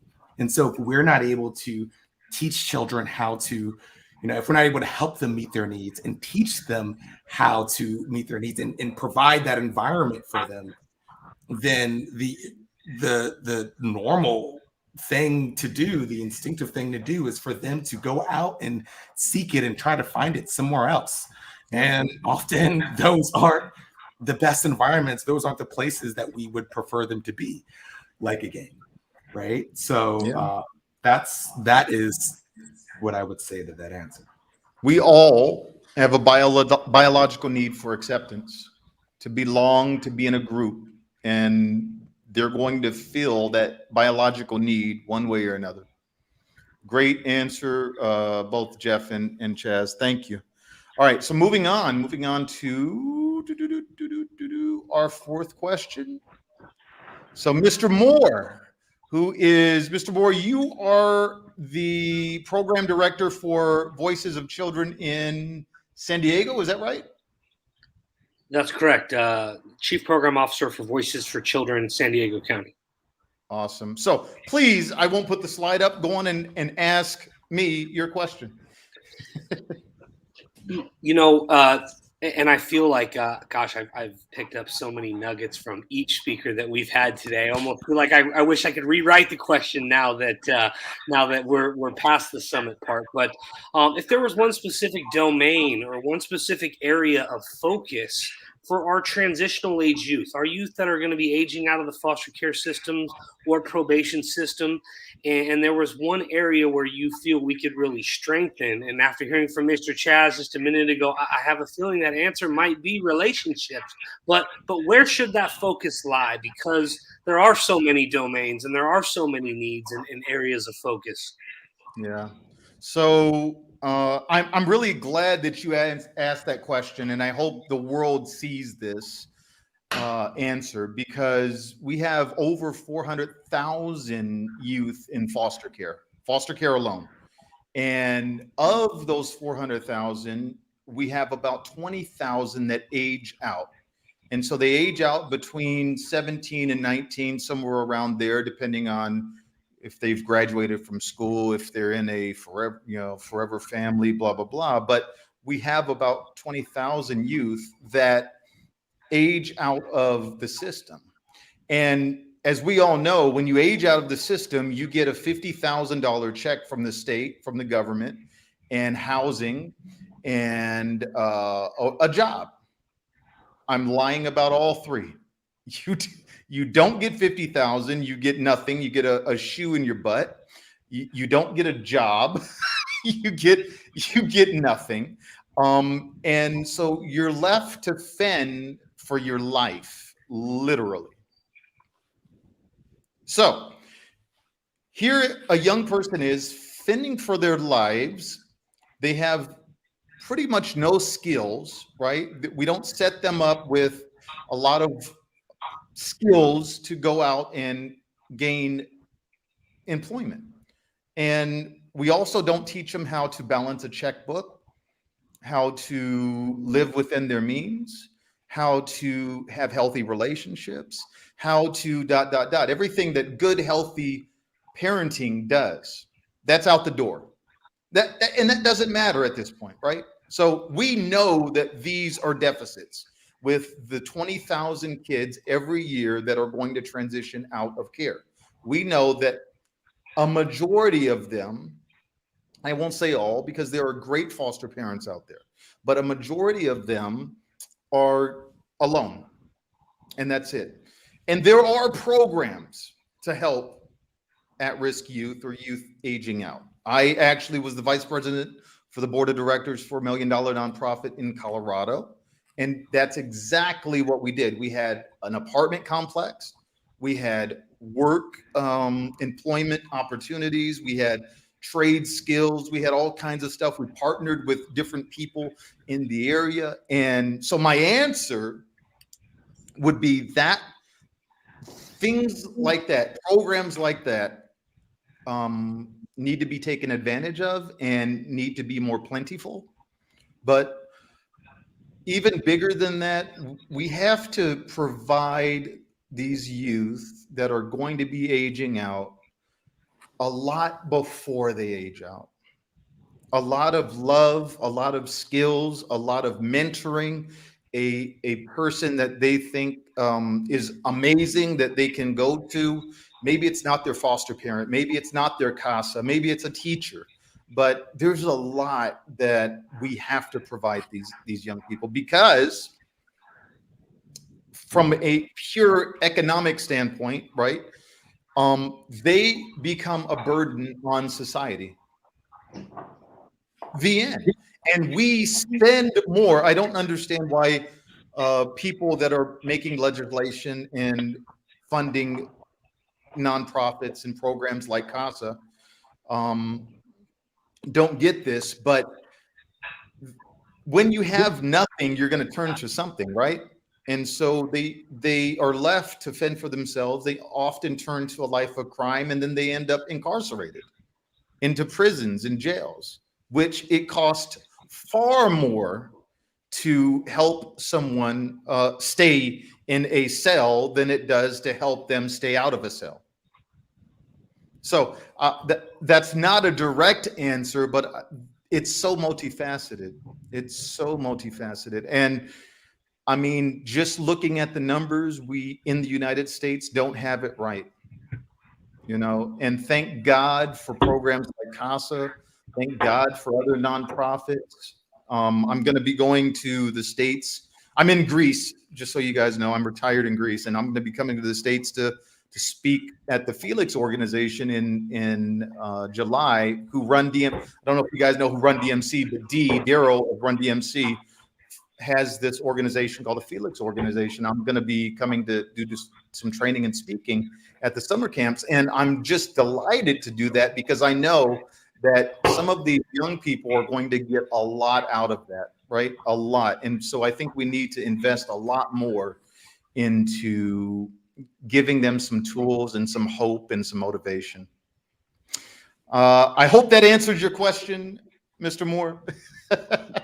Did. Thank you. Thank you all. You're welcome. You're welcome. And then, Laura. Well, Miss Laura. Hello. I How just are first you? want to say thank you so much to all the great speakers. I'll tell you, your authenticity, your sincerity, I think it's helped me grow as a person just in the last couple hours. And it also put a nice big bunch of tools in a tool belt to hopefully help others. So God bless you all is the first thing I wanted to say. I'm a CASA, but I also am the trainer for CASA up in San Luis Obispo. But in my role as a CASA, I have a 14-year-old boy, a wonderful young man. He's gone AWOL from his foster home just about 2 months ago, and he's joined a gang. His mother, his biological mother, who he's still in touch with, has shown up when he was in foster care to visits, and she's been under the influence, and I could just see how disappointed he's been. So he went AWOL, and he's joined a gang. No one can supposedly get in touch with him.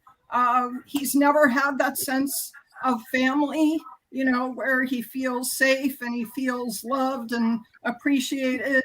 And he's obviously looked to the gang for that. So my question is really for George, because he and I do have a wonderful trusting relationship when he shows up and is available to talk to, but I'm not sure what to say to him because I think right now he's at a very vulnerable place in his life.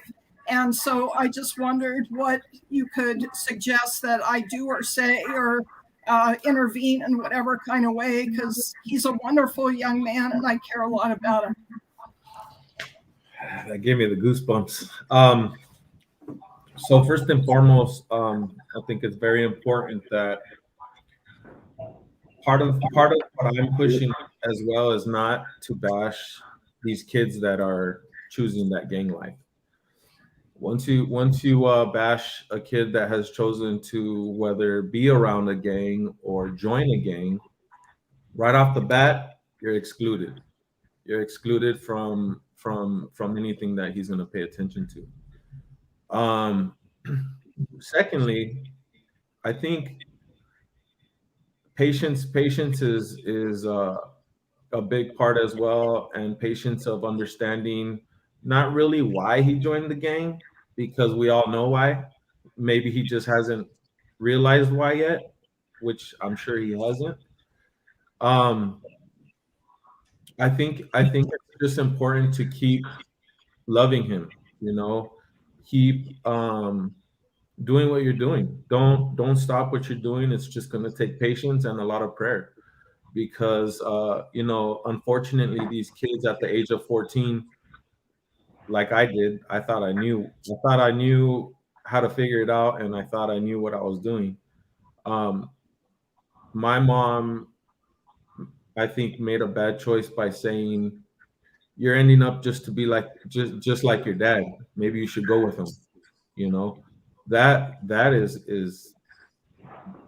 killed me. You know, you're just like you're an asshole, just like your dad. Go with him. You know, there's nothing really you can do to persuade him of the choice he made of being from that gang. The only thing you can do is support him and promote positivity in his life that he might not see. You know what I'm saying? He's a, you know, I don't know. You just have to being that you know him, you have to point out the parts that are positive, you know, that nobody else has ever pointed out. You know, and that's like I believe Dave, you said I'm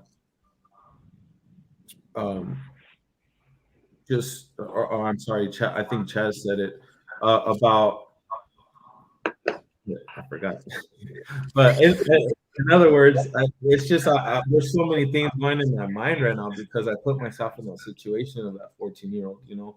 But at the end of the day, I think it's just patience, love, and just not giving up on him, and most definitely not bashing him for the choice he made. Can I chime in one thought that I have for you, Laura, that agree with everything that was just said, and also in that moment where when you keep the relationship, there's gonna be lots of things that happen in this person's life, and there might be a moment where it's like the rock bottom, like I have nowhere else to turn, I don't know what else to do, and if you still have that relationship with him, that he will have some place to turn. He will have a safe place to go. Okay. And that might be the pivotal moment in his life. I think that when that happens. I think that's huge. You're absolutely correct. And I think that would demonstrate to that kid that one person didn't give up on him, you know, because I'm sure in his life, he feels that his mom gave up on him because she's showing up to visits under the influence. I'm sure in his life right now, everybody has given up on him other than his homeboys, you know, and a lot of times those homeboys are feeding the negativity, feeding him feeling hopeless because when you're hopeless, you're vulnerable to anything, you know. Hey, go make this quick dollar. I'm hopeless. Okay. You know, whatever they could. Hey, I'm hopeless. Give me the gun. I'll go do whatever it takes because I don't care. You know what I'm saying? And I think that Chaz is completely correct. Just by you standing by and you know, maybe giving him his little space that he needs, just to, and that's dangerous, you know, because anything can happen during that time. But Chaz is absolutely correct. You know, just being there when he calls you. You know, that's important. Can I slip in one really quick thing also? One mindset that I would just encourage, and I don't have the same life experience that George has or Dave has, but one thing that I've seen with so many educators and parents alike that can really shift that relationship so much when there's a mindset shift in the adult. And that is, are you measuring the gap or are you measuring the gain? And what I mean by that is we often want to look at teenagers and say, you have so much potential that you're not living up to. And we measure that teenager against what they're not doing and say, oh, I see so much for you that you could be doing that would be, your life would be so much better and you could be living at this much higher level. And when the parent makes a conscientious decision to stop measuring that child against what they potentially could be, and instead measure the gain. So where are you compared to where you were yesterday? Where are you now compared to where we were 10 minutes ago, right? Measure that gain that has been made over some period of time in your own mind, even if you don't say anything about it. Just in your mind, continually measure the gains instead of thinking about the gaps. And that can help to kind of remove some of that unspoken judgment that comes out, because in your mind you think it's best for you to see the best in him or her, to see the best in the teenager. And in that state, I've seen over and over and over again, what's best is for you to see this child as someone who is improving, period, not someone who isn't reaching their potential. So just one kind of mindset shift that might make it easier for you. Can I add one last thing, if that's okay? So in my court report, which ACASA writes every 6 months, I had taken him to a zoo. Sorry for animal sounds in the background. I apologize. Of course, it was silent until I started talking. I apologize. Anyway, I took him, this young man, to the zoo, and we saw all kinds of animals. And afterwards, I asked him what he enjoyed the best about the zoo. And he said, you know, it was when we walked by that small little grassy area with the water fountain. He said I could have stayed there all day and just enjoyed the peacefulness and the sound of the water fountain. And I was like so touched. And that actually ended up in my court report. And the judge even made a comment about it and said, you know, I really appreciate the CASA's report because you see something good in this young man. And I think that's a huge thing about what you said, Steve. Laura, I'm going to send you, I was just on a summit for boys. It was called Boys and Gangs. And I talked a little bit about giving the youth a why, right? Giving the youth a why. So he has a why right now to join a gang, and he doesn't have a why to not join a gang. That's as simple as I could say it. But I'll send you, I'll email you the summit, and you can see, so I don't belabor this, you can see the comment that I had for the summit. I want to, so that's it. Thank you for being here. I appreciate it for the CASAs, all the CASAs that came, all the CASAs that watched. I appreciate it. CASA has a special place in my heart, and I'm really glad, Laura, that you were able to take some nuggets of advice and put them in that toolbox of yours today. I'm delighted that you said that. That makes the 3 hours more than worth it. So, in conclusion, I want to thank everybody that came. I want to thank all the speakers for pouring out your heart, for giving us your time, for showing up and being authentic. It matters, and you matter in what you're doing and how you're contributing, no matter what that is, what spectrum of the life cycle you're contributing in or to, it matters. And it matters a lot. And so I love you guys, and I mean that.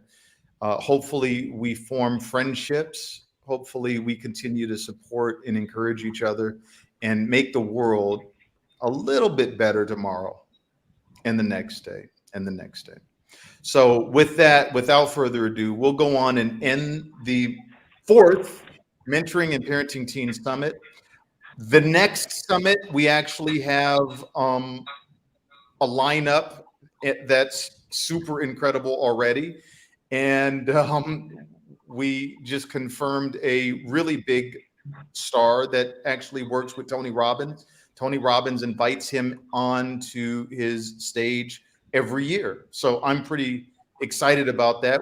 Hopefully everything goes perfectly with that. And we also have a rapper that's going to come on, do a rap and speak. So the summits keep getting better and better and better. I don't want to say that. The summits keep having impact, and that's what matters.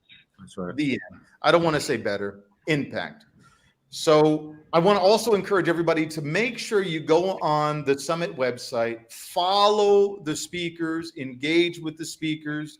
I don't want to call you guys speakers. I really don't. I want to call you trainers and inspirers for the world.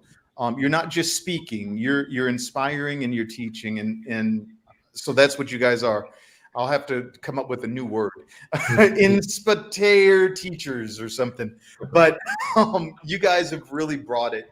Everyone it was amazing. I want to go just once really quick with the speakers around the room and just parting words, plug your book, your whatever, or just say thank you just once. So let's start with Mr. Chaz and run around the room as we spoke, please.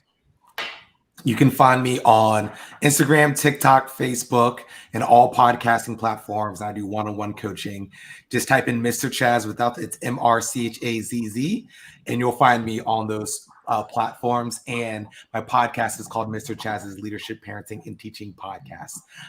So my parting words are: avoid being a perfectionist, be an improvementist. The goal isn't to be perfect every day. The goal is to improve a little every day. Love it. Love it. George, talk to me, brother. Oh man. I first of all, again, I want to thank you guys all, not only you, Dave, but everybody else, just for listening and just hearing my story. I appreciate that. The words that I have to leave with are every bad situation is temporary, and I really believe that, and that's my quote, because I've lived it, and I'm glad to say that it's true, and here we are now, making a difference, and it's amazing. And again, I just thank everybody, and my Instagram is _CeeZup1, and that's _CEEZ_UP_1. Follow me and watch my voyage. I have a lot of great things coming up, movies, my small business that I run, all kinds of stuff. So, and I do all that so I can show the youngsters that I'm not, for one, BSing, two, that I'm really nonstop grinding, because jobs and I believe positive hustle saves lives. And that's it. So thank you guys. I appreciate your time. Thanks, brother. I appreciate you. Steve, talk to us. Yeah, super grateful as well. I'm honored to be here and to be able to present with so many wise and experienced voices.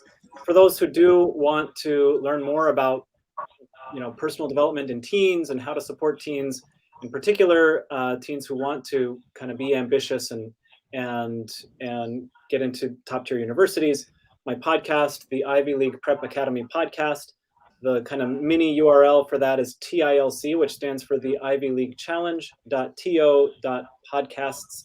The Ivy League Challenge is my online course that teenagers are all welcome to join, whether they are hoping to get into a top tier school or just trying to figure out how to make the most of their teenage years. I do exactly what I presented today. I help teens figure out their core values. I train them to be better investigative journalists and follow their interests with gusto and with curiosity, so that they can arrive at some level of expertise that allows them to make an impact in their community. And that's exactly what builds human beings, not just ambitious, Ivy League hopefuls. And so one last way to follow me is on Instagram or Facebook at the Ivy League Challenge. And I would love to connect with anyone here who resonates with my message. Thanks again for the opportunity to be here. Thanks, brother. I appreciate you. Belinda J, talk to us. Yeah, again, just what Steve said too. So honored to be here with such amazing speakers with so much wisdom. I feel really blessed. You can follow me on School of Stuff That Matters on Facebook, Instagram, and I'm moving into the TikTok world as well. So I'll see you over there, Mr. Chaz.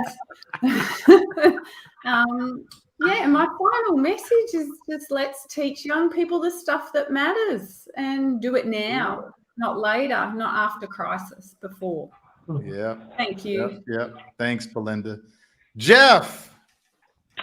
Hey, you can follow me. I have a website up. I should be getting a much more complete website put together here in the next month or two. But my website for now is jeffspeaks.weebly.com. You can sign up to receive the first 10 people who sign up will receive a free copy of my book that I'm editing right now. I should have it published soon. And I am also starting a Facebook group. It's called The Bridge Within, named after my book, The Bridge Within. And basically, I guess I just want to leave you all with,